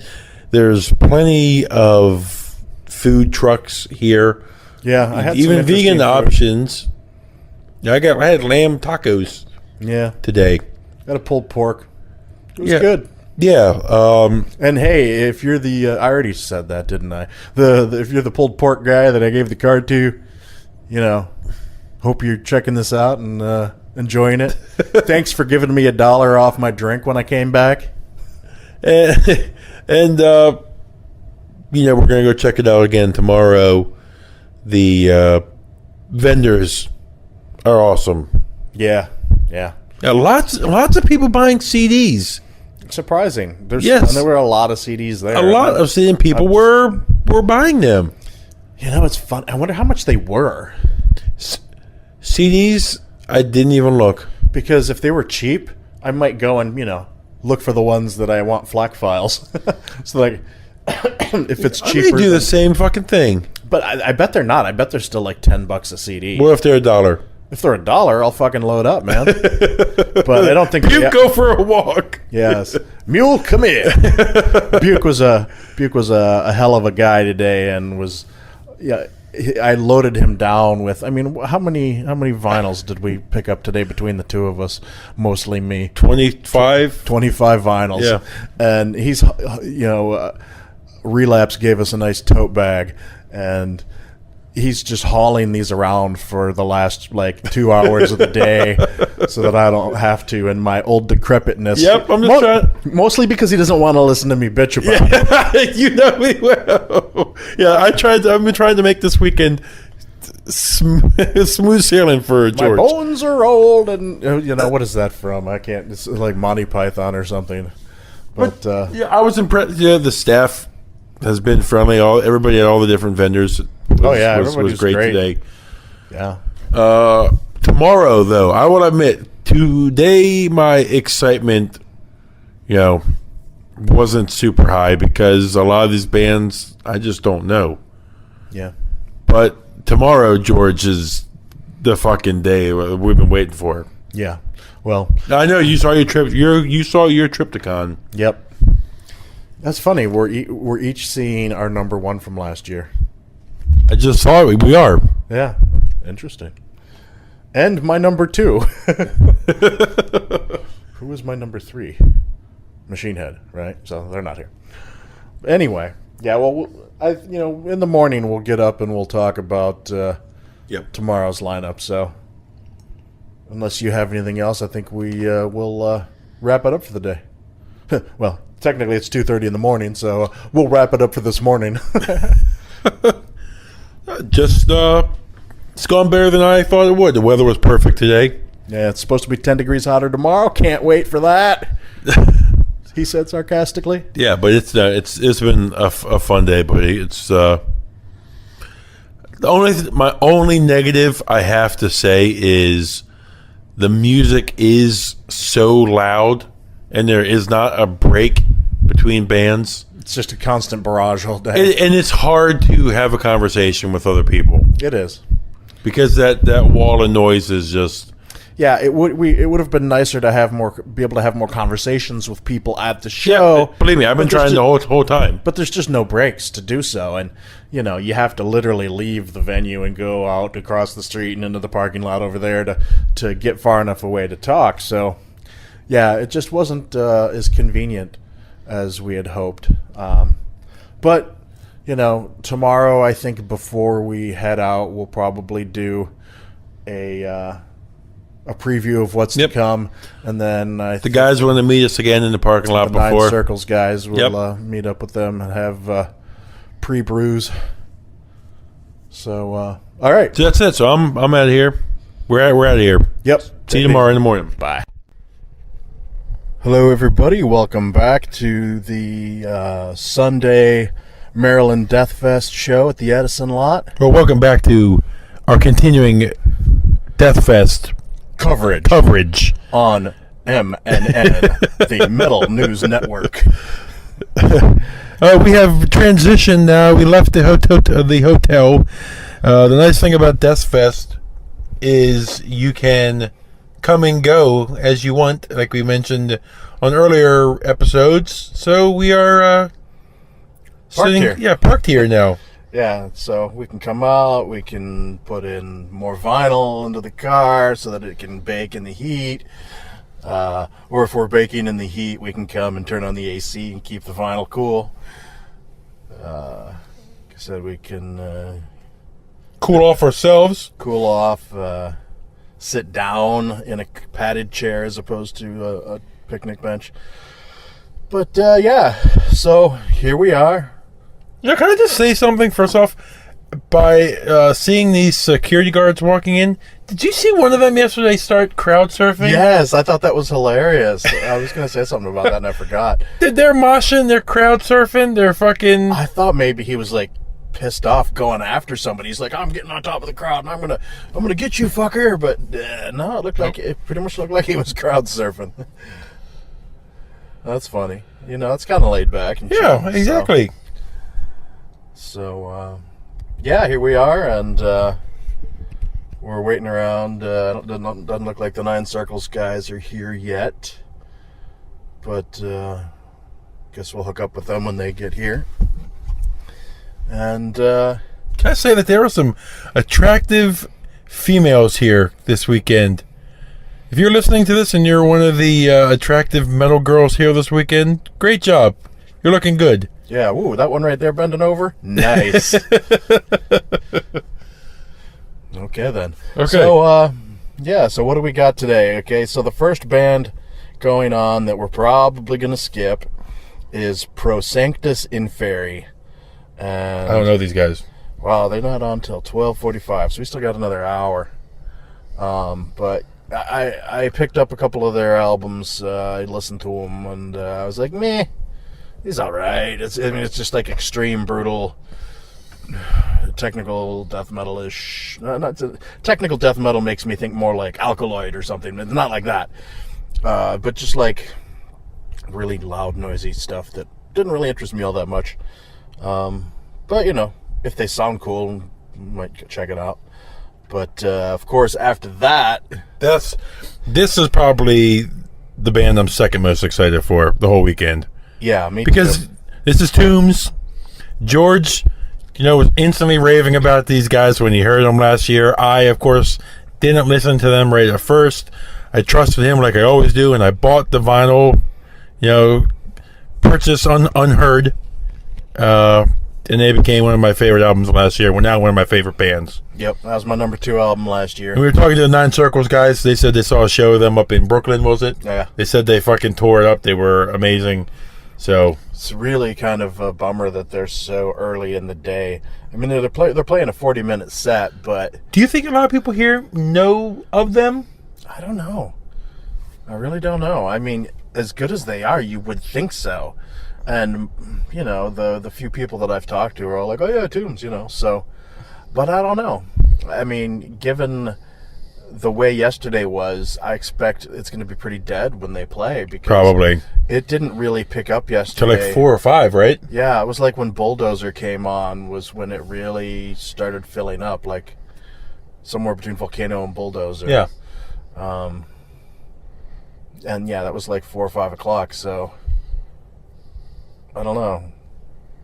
We'll see. Maybe people... But again, if you haven't heard Savage Gold from last year, pick that fucking album up. Yeah, or even before that, The Path of Totality was really great. And before that, The Winter Hours. So, good stuff. Check them out. Up after Tombs, we have Massacre with 1 S. South American Probably. Yeah, I looked up on Spotify. South American, just brutal death metal band. So more like Volcano kind of stuff. Yeah. Not my. Right. If Jay was here, not Jay. If Will was here, he'd probably be losing his mind over them. Probably. I think it's the other massacre that he likes. The 2S massacre. Where Will probably like, no, I don't. Well, no, I know he likes Okay. them. I know he likes them. We've talked about that. I like Massacre with 2 S's as well. So unless this is a typo, and I know it's not because the Massacre with 2 S's broke up again, this is a different Massacre. But guess what? They're back now. Yeah, but they'll be breaking up again in about 5 minutes. So, all right. After Massacre, Goat Snake. I'm on the fence about these guys.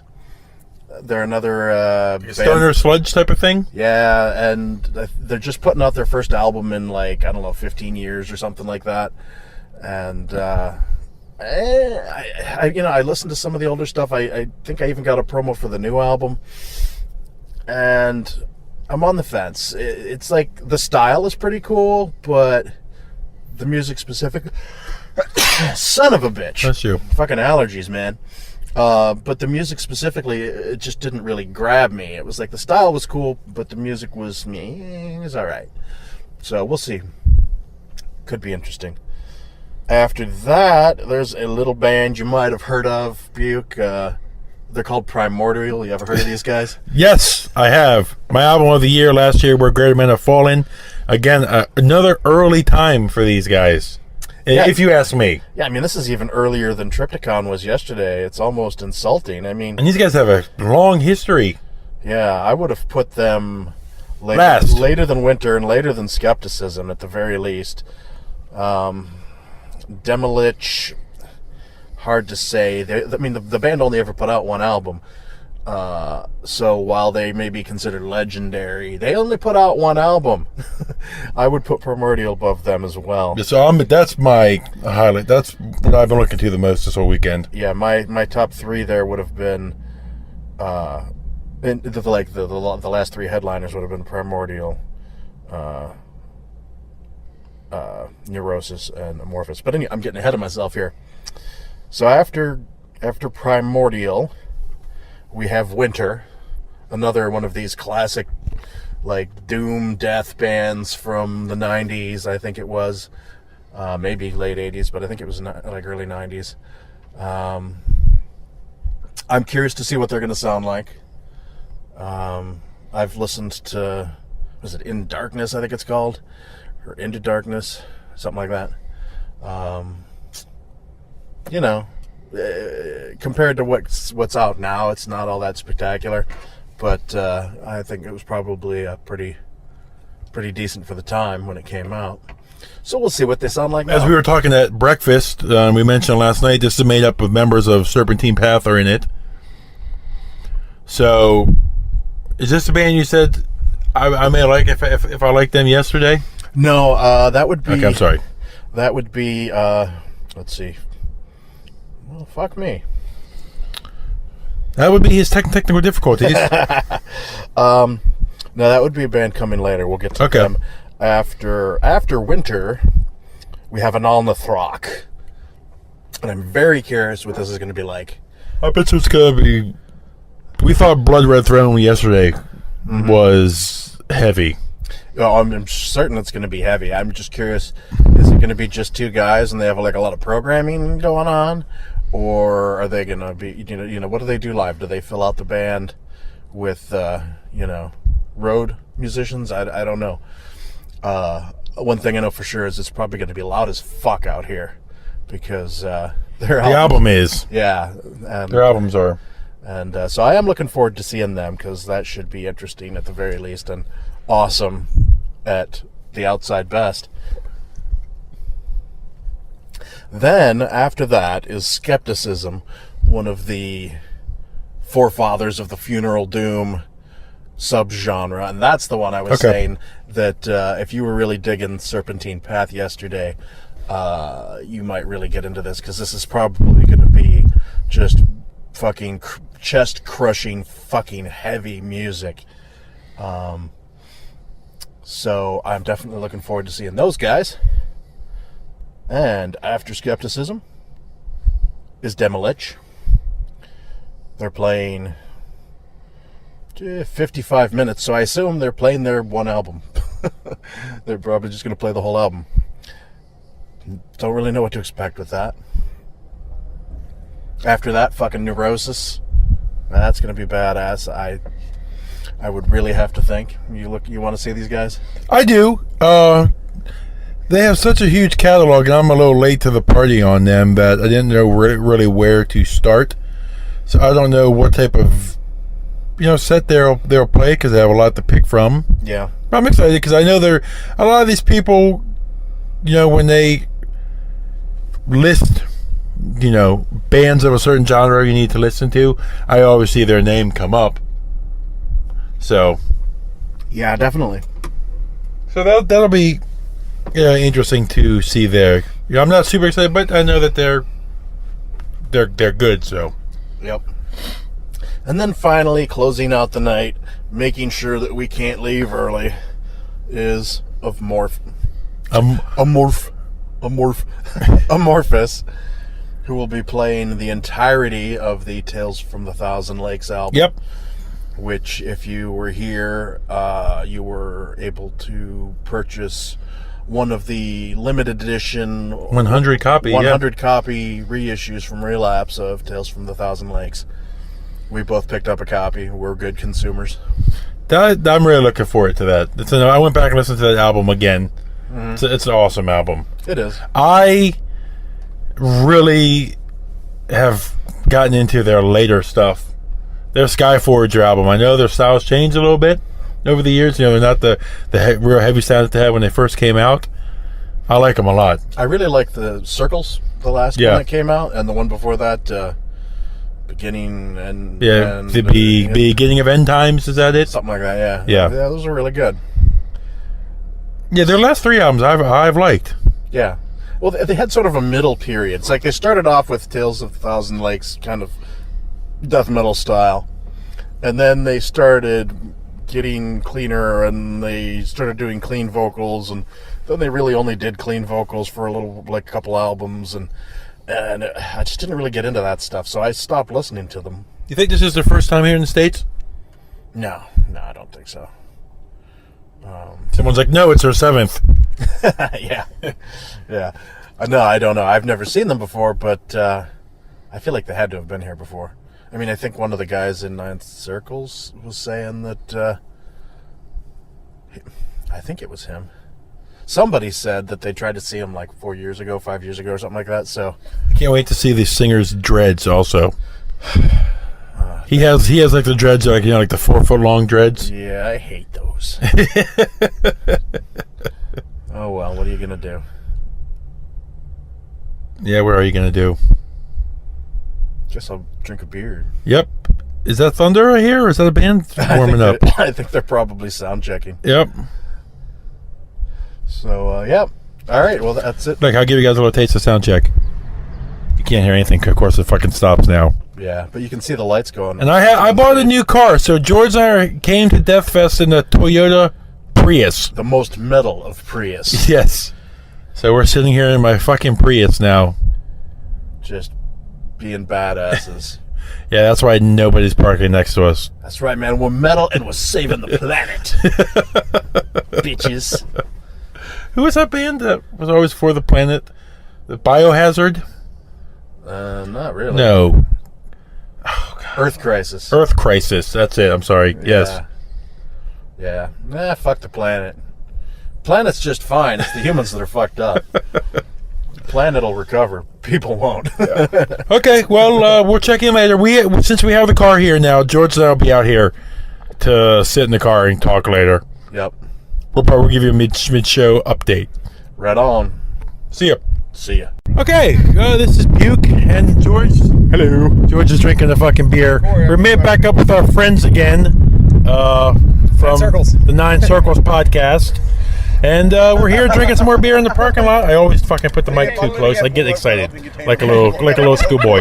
What's going on today, boys? Nothing. This is our most anticipated day of the festival. Sunday, day 4. Day 4. It's been a long time coming, and we're just getting drunk and getting ready to watch some metal. Getting ready to watch some Tombs is about to fucking come on after whoever's on right now. Pro Sanctus and Fury.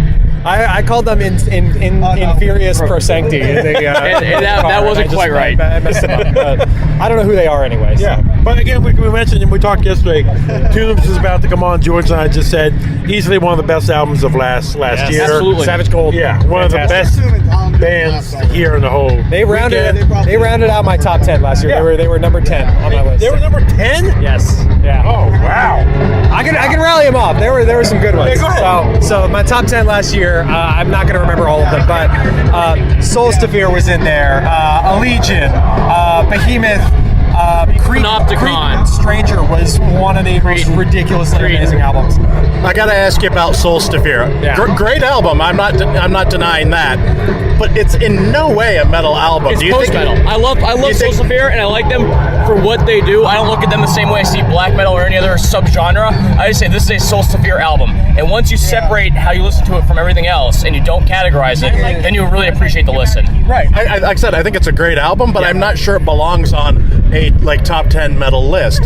You know, is it an awesome album? Fuck yeah, it's an awesome album, but is it a metal album? I give it some track back to their past, because they were a very black metal Icelandic band in their early days. Sure. And that is their root, that's their history. You still get some of their influences at times, so I still kind of categorize them in metal because of their entire career, even if maybe the most recent effort was far more post metal than anything they've done before. I look at the same thing with one of my favorite overall albums last year was Alcest, Shelter. Sure. That's another one. That's guys that started off as black gaze, and they're pretty much shoegaze. Like, there was nothing metal about them. I did not include them in my metal list. It's like an Ethel. Take your pick. There's a million bands like exactly. it. Well, last year, this guy's favorite band is Opeth, but we left it off because that's not a fucking metal. It's a prog rock album. Yeah. Great prog rock album. I will say about that album, Cusp of Eternity, the lead single. One of the best songs to come out last year. Yeah. We did a top 10 for Opeth on our blog. And I get these guys on. You did a top 10 Opeth? I did a top 10. What's your favorite Opeth album? Shit. Sorry. For me, I don't think it's their best, but for me, we're gonna agree on this one. I can tell. Nostalgia purposes, this was my first heavy Opeth album that I got into. Ghost Rivers. Yep. Same for me. Absolutely. That was my number one too. Absolutely. I knew we were gonna agree on that one. That was my number one too. Blackwater Park and Still Life are great, but Ghost Rivers, I have the nostalgia. Start to finish. Fucking amazing start to finish. Absolutely. We saw them when they did the Heritage Hunter tour with Mastodon. Yes. And they did the entire set was like all the mellow, like melodic shit. Yeah. And then when they busted into Ghost of Perdition, not Ghost of Perdition, what was it? Grand Conjuration. Grand Conjuration. Monster shit. Yes. Absolutely. And then they closed with George and I saw them on tour with Catatonia. There was the last show on the tour. They did a quick Bloodbath set.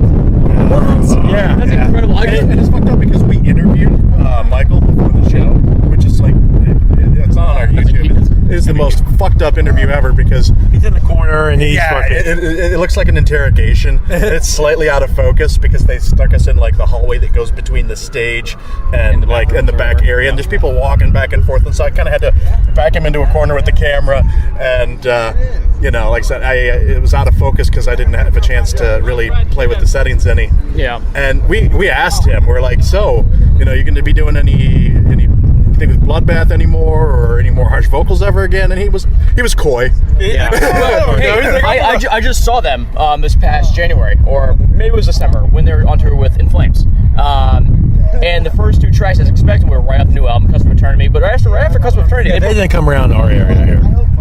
Well, I've been lucky. I've seen them a couple times, but I've seen them 14 times. I'll say that again. Well, that's more than a couple. So good for you. Good for you. But right after Cusp of Eternity, they broke immediately into Deliverance. Right off the bat. Really? Track number 3 in the set. It was a great show, a great set list. They did an incredible job, and Michael's still got some death metal in his core. It's going to come out. Despite what he says. Yeah, it's going to come back out. And shall we say, you already started George and I off excited today. When we saw your shirt, look at this. The fucking... This is a Vulcan. This is a Vulcan Ultra Mors. Yes. One of the best funeral doom metal albums ever. Yes. Shout out. Okay, so getting back to that today, Tombs is about to fucking go on. Who else you guys excited for? Number one, Amorphous. Primordial, Anonathrok, Winter, Neurosis.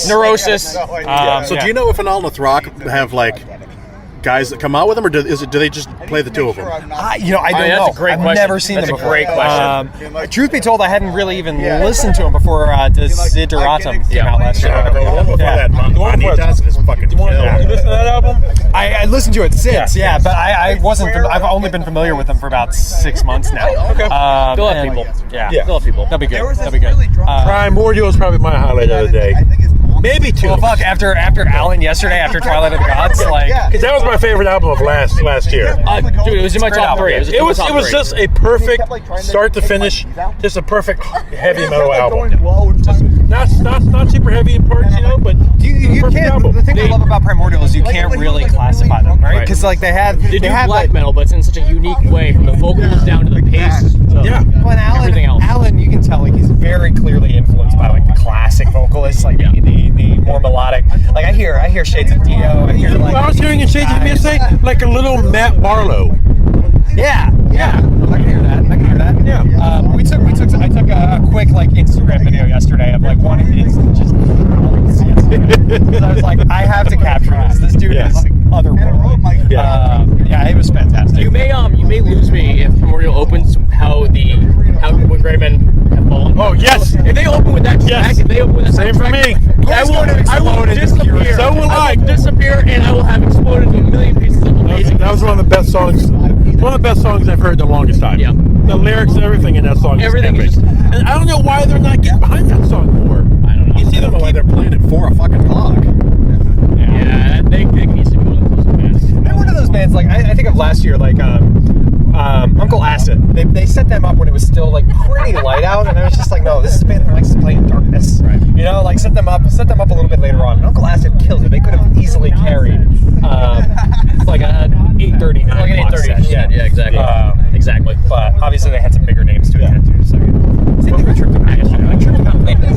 Yeah, what you guys think of that? So much cooler if it was dark. I mean, the music is so dark.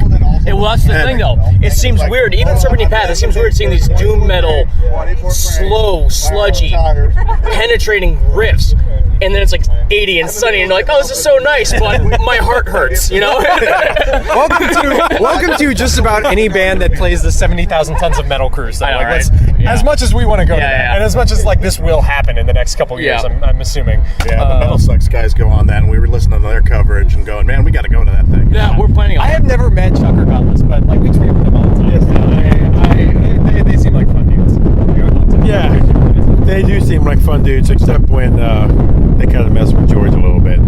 Pirate metal rules.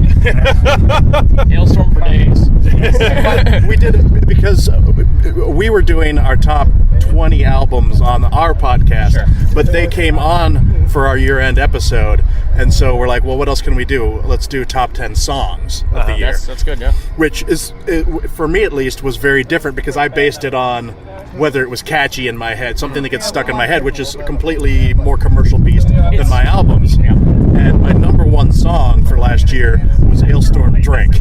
I love that song. I go back to it all the time in these situations. I think it's in my head all the fucking time. We are here to drink your beer, seal your rum at the point of a gun. The alcohol to us will fall. We are here to drink your beer. See, if I had to do a top 10, I have another one from that album. I love the cover of Hangover by Teo Cruz. Like, I don't like Teo Cruz at all. I think the original song sucks, but they make it so much fun. Like that whole the whole tone of that is just so upbeat. Like, yeah, I absolutely love it. So they gave me a lot of shit about pirate metal. So what, dude? It's fun. It's Godless is for the next couple of days. It's like, pirate metal, and we were sending like parrots back and forth on the pirate's shoulder and stuff like that. He didn't like Triptych either, so whatever. No genre or no subgenre inspires more fun than pirate metal. It's that simple. I'm sorry. I'm not going to get really super drunk and party to fucking Triptychon or black metal or something. It's not going to work that way. Sitting in the corner by myself, weeping. Candles are lit, incense is burning, I'm just sitting there like, leave me alone! Okay, well, we're going to sit here. Gentlemen, truly, a friendship was made this weekend with you guys. Right. Pleasure to meet you, gents. We'll be, obviously, I can say is maybe speaking for you guys too, potting with you guys in the future. Yeah, you guys are fucking welcome on with us anytime. You guys are Excellent. awesome. It's been a blast. Glad to make some friends too with you guys. Right on. And we'll see you guys That's what this is later. all about, right? Yep, that's what it's all about. There we go. See ya. Right. Cheers, guys. All right, so here we are at the end of the day on Sunday. Sorry we didn't get to do any midday recordings, but today was one crazy day. Yeah. It was fucking hot as hell. There were a lot of good bands, and essentially we were just fucking wiped out. So any extra time we had, we fucking got food, drink, grab a nap, sit down, find some shade, whatever. So we'll just give you one play-by-play for the whole day now. Let's see. So the first band that played today was the Pro Sanctus Inferi, I believe it was. Yep. And we didn't watch them. No, we didn't watch them. We caught up with the Nine Circle guys and started drinking beer with them. And we recorded some material with them. Which hopefully turned out well, so hopefully you guys are hearing that, or have already heard that. Yep. So then we all made our way inside and got up front for Tombs. Yes. And not unexpectedly, they fucking kicked ass. Oh yeah, they started out right with the first track from their new album, right at the start, and from then on it was on. And we made the curious discovery that the Tombs singer-guitar player looks rather like our own Jay Dickinson, except a little chunkier. Just a little chunkier or beefier. Yeah, so I nicknamed him Chunky Jay. That was a great set they put on. Oh, it was amazing. Played a couple songs from the new album, song from older albums. It was definitely one of my favorite sets of the day. Yeah, we got right up on the fence for that. Yep. Great way to start the day. And then after that, didn't we go back outside again for a while? Because we didn't care about. I'll have the band list in front of me now. Massacre, was that it? Massacre and somebody else. Well, we didn't. Whoever they were, we didn't watch them, so it didn't matter. Fuck! I wish I could remember who it was. Why don't you keep talking for a little while, and I'll see if I can pull up the list. No, but we went outside. We had some more brews. I think that's when we did interview the Nine Circle guys at that time. Yeah. Just shot the shit with them. They're an excellent group of guys. They had a couple more friends show up to join us. And from there, I think we went back in, and then it was getting ready for Primordial time, if I'm correct. I think that was the next band that we saw. Yep, give me 1 second here. I'll have that schedule up. No, I think Primordial was the next band because... it was So, yeah, after Tombs was Massacre, of course. Massacre with 1 S. Don't get excited. And then Goat Snake was the other band. Yes, we heard them from the parking lot. Yeah, we did... we heard them from the parking lot. I think we probably caught the tail end of them as we were coming in for Primordial. And Primordial, would you believe it? They actually completely sucked. We couldn't believe it. No, they were amazing. They were amazing. They were amazing. They opened up where Greater Men Have Fallen. And let me just say, leading up to it, Buke was like fucking Rain Man. He's like, they better play Where Greater Men Have Fallen. They better play Where Greater Men Have Fallen. I really hope they play Where Greater Men Have Fallen. And so I was so happy that they opened with it, so he wouldn't have to worry about it the whole set. Because I've been disappointed as of late with my songs not being played. Yeah. Like at the King Diamond show. And of course, yesterday we saw Alan singing for Twilight of the Gods. Today, of course, he had on his primordial garb. Yeah. So he had his hood and the makeup and stuff makeup on and stuff. And it was... They sounded amazing, too. I was going to call this my favorite set of the day, but now I'm calling it a tie for my favorite set of the day. Oh, okay. It was my favorite set of the day. Yeah, of course. Okay, and then we rounded up. You know, we stayed there the whole time, just fucking loving it. They played Babel's Tower, Coffin Ships. They played all their hits. Yeah, all the greatest hits from Primordial. After Primordial, we were starting to really feel it. After that, we were pretty beat, and it was only like 4 o'clock in the afternoon, closer to 5, I guess. And that's when winter came on, and we didn't go over to the stage to watch them, but we sat nearby and we could hear them. Mm-hmm. And it's fun. Call us pussies, but it's 80 degrees, 85 degrees, and we're standing on a blacktop parking lot. Just blaring sun, yeah. Just baking you. Yeah, it was, anytime you're in the direct sun, it was just fucking horrible. So yeah, we heard Winter, but we didn't really look at him too much. I sort of leaned over around the little building we were by. They're like, oh, they're big. I was like, oh, there's Winter. Okay, all right, well, moving on. So then we were already set up for the next band, Anal Nathrak. And, well, these guys were pretty badass. Yeah, we answered your question. They played a full-piece band. Yep. The core of the band in terms of studio recording and such is just 2 guys. So we were like, are they going to do like a 2-piece thing and use recordings and triggers and things like that? And the answer is no. They had a full band, and they were pretty crushing. Yeah, heavy. Fucking heavy. Fucking heavy. What you hear on the CDs, the album, is what you heard live today. Brutal. Yeah. Crowd was going nuts for them.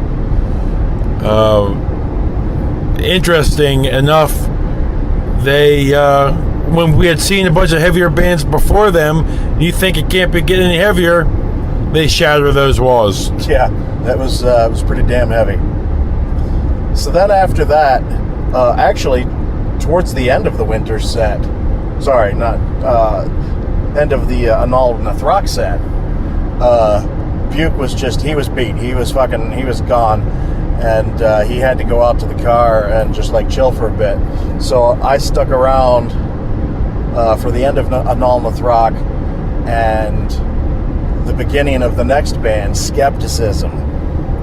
And I don't know if you were coming in already, but I was texting him going, dude, you need to get the fuck in here. As soon as you texted me, I was like, oh, okay, I'm coming in. This is my band that tied for first for my favorite set of the day. It was Skepticism. Oh, okay. And I think I sort of stand alone on this one, even though people, like some of the Nine Circles guys were like, it didn't really do anything for me. But, my point being, Skepticism is one of the pioneers of Funeral Doom. And if you're not a fan of Funeral Doom, you're just not going to get it, Yeah, looking around, people look bored. Yeah, but people were clapping. And now, what made this set so great for me was that it wasn't just another concert set. It was almost like performance art. Now, I've never seen the band before. I don't know if this is what they always do. If they do, it's a pretty genius move. But, okay, it's Funeral Doom. They were all dressed up in, fancy clothes.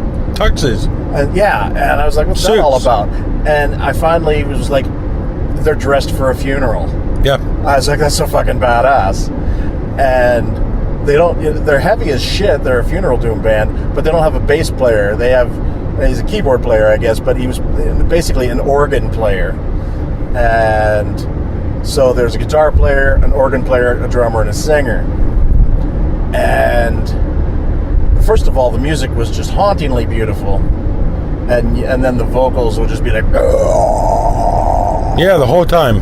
and Great job, though. Shouldn't have done that. And the singer, like you said, he was like in a tux or something, and the white bow tie was like untied.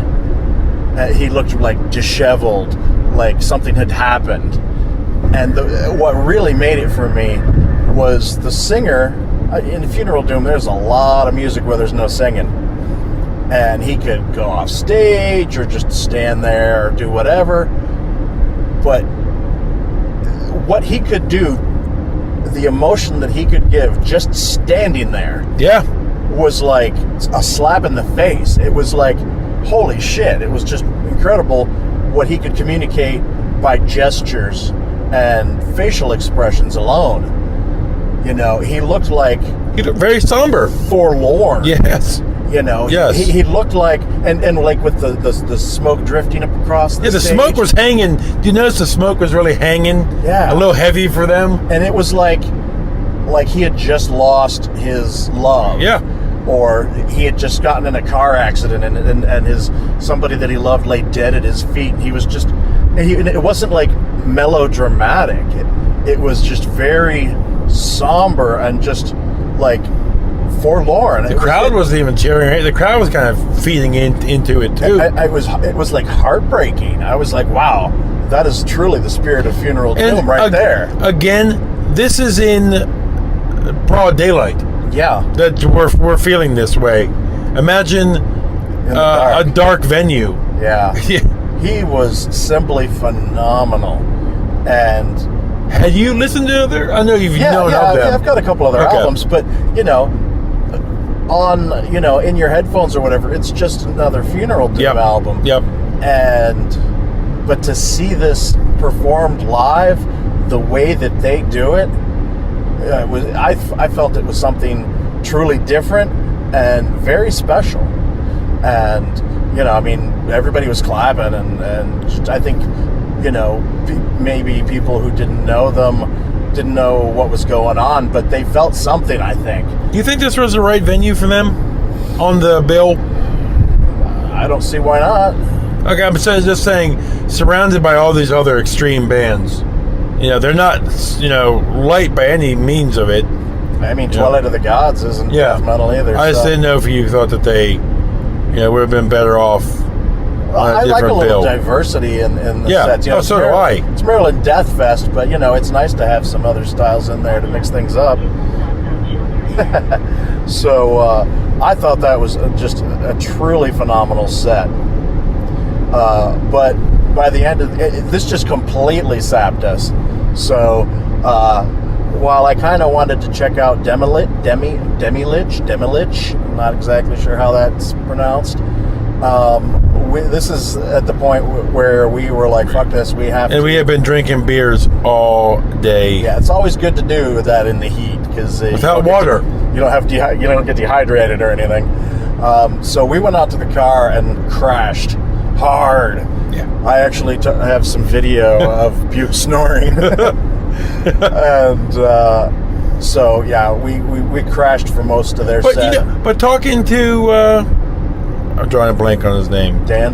The one, to Vakin. Oh, you mean Corey? Yeah, Corey. I'm sorry.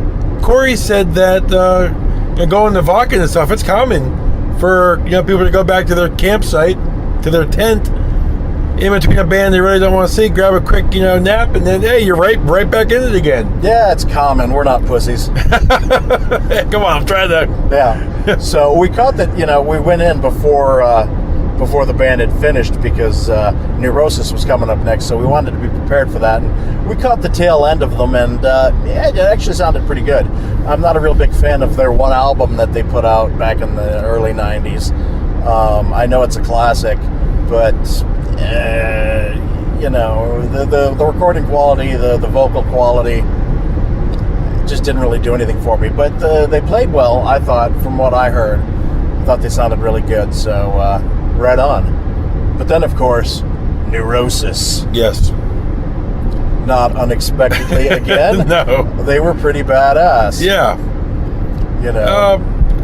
heavier than the recordings I've heard. Yeah. Of them. Yeah, definitely sludgy, heavy. Oh, really sludgy. Yep. And but again, like halfway through the set, we had to go sit down. Our legs were giving out. And this is really making us sound like a bunch of pussies. We are just a bunch of pussies.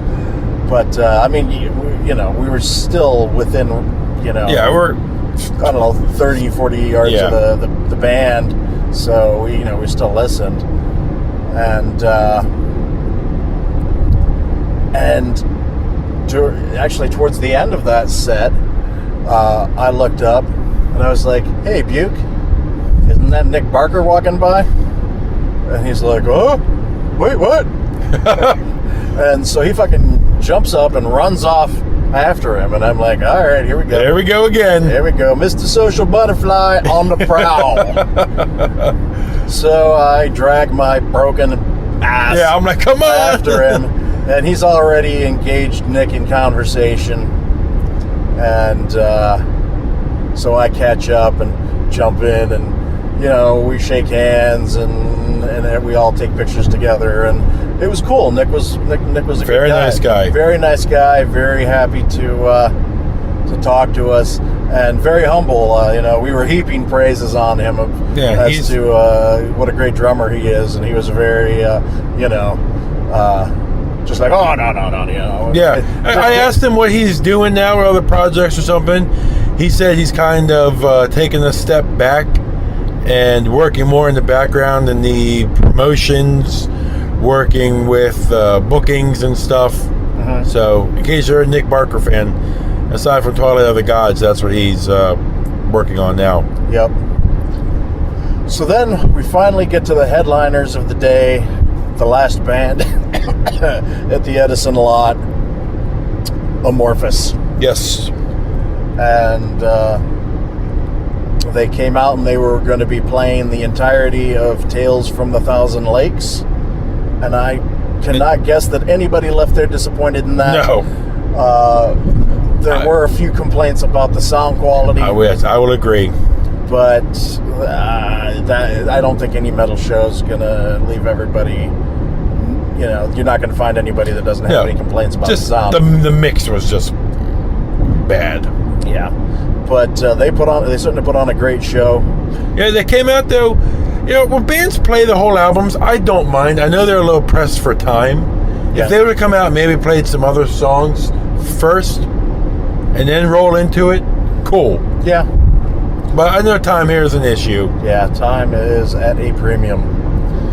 Especially when they're, jumping right from band to band to band. But granted, they were the headliner, so, and I assume there's a curfew, so they wouldn't be able to go over that. We decided to get a jump on everybody trying to squeeze through the exit at once.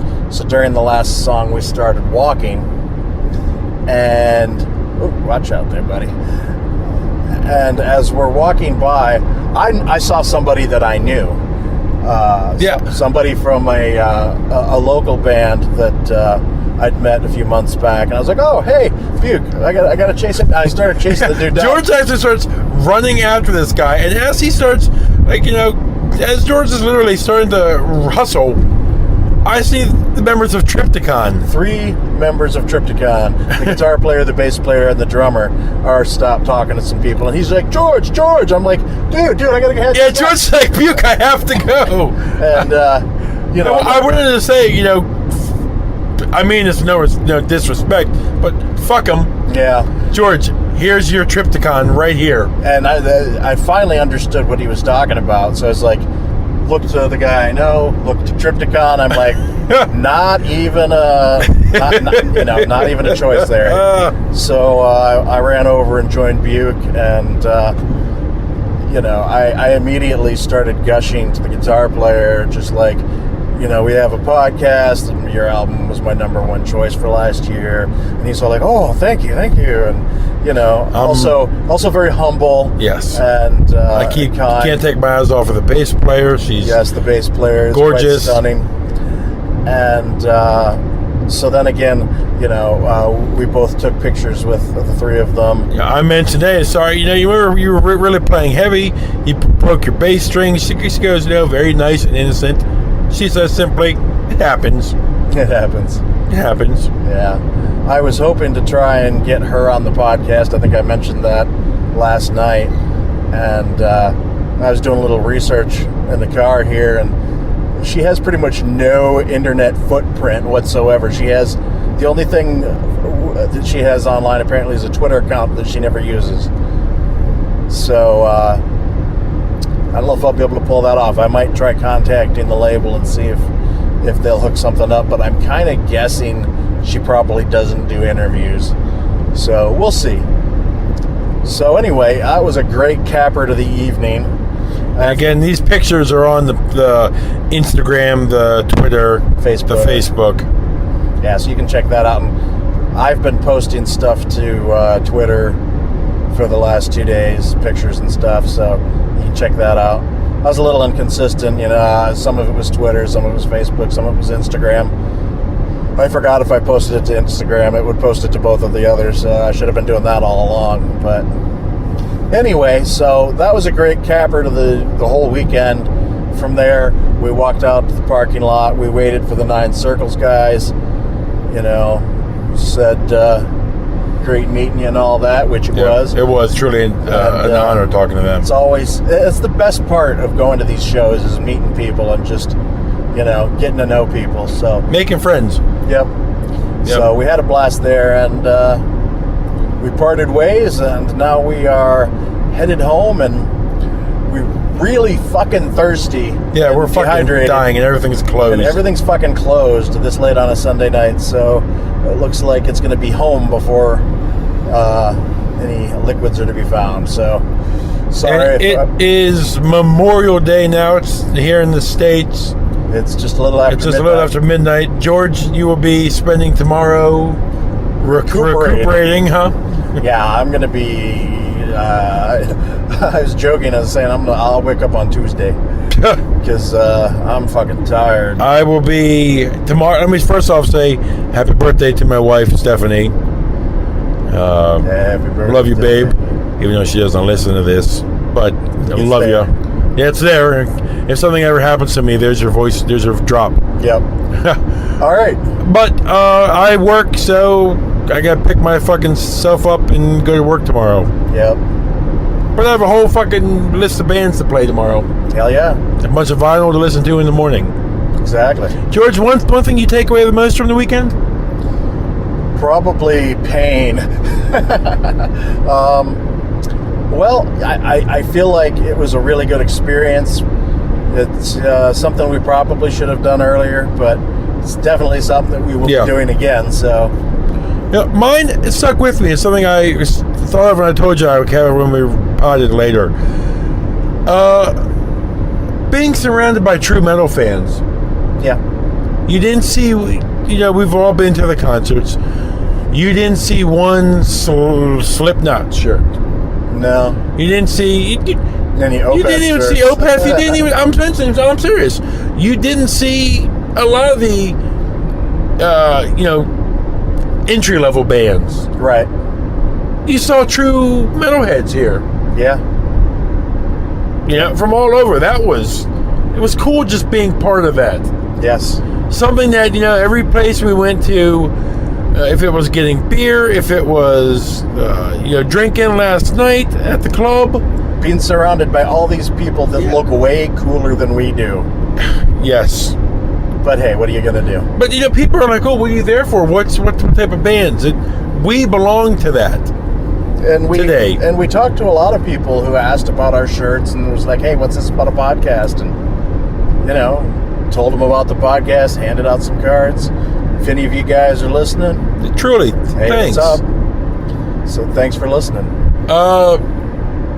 It was an awesome festival. We learned how to. I've forgotten how to do a big festival like this. Oh, there's one other thing I have to mention. Mr. Social Butterfly over here, he doesn't like playing by the rules, and so he quickly made friends with the lady at the exit gate. And so, you know, you can, with your wristbands, you're free to come and go, but you have to go and like show them your wristband and get searched again every time you go back in. Not this guy. It's because I gave her a beer. He gave her a beer, made pals with her, and every time he'd go by, he'd say something nice to her or whatever. And so then when we'd come back, we'd just go back in through the exit and let us in. I could never get away with these sorts of things. This guy, I don't know how he does it. Yep. I just shake my head and follow along. So, but it was a fun day. No more buying of the vinyl for you today. No, I couldn't find anything else I wanted. I think I've got a big enough stack. I picked up a couple of shirts today. A white one. I picked up a white shirt, yes. The gruesome. What am I doing? You'll wear it and you'll like it. I will. It's an old school throwback. You'll come to love the white shirt and you'll be asking fans to make more. At least it doesn't have the 3/4 length sleeves, right? Yes. So that's going to wrap up our potting here from Deathfest, right? Yep. We are out of here. Hopefully we'll have a new regular podcast for you soon, and Jay will be there for that. Yep. And George, it was fun again, brother. Yep. I love you, and it was a great couple days with you. Yep. This is memories. Yep, always is. All right. See ya. See ya.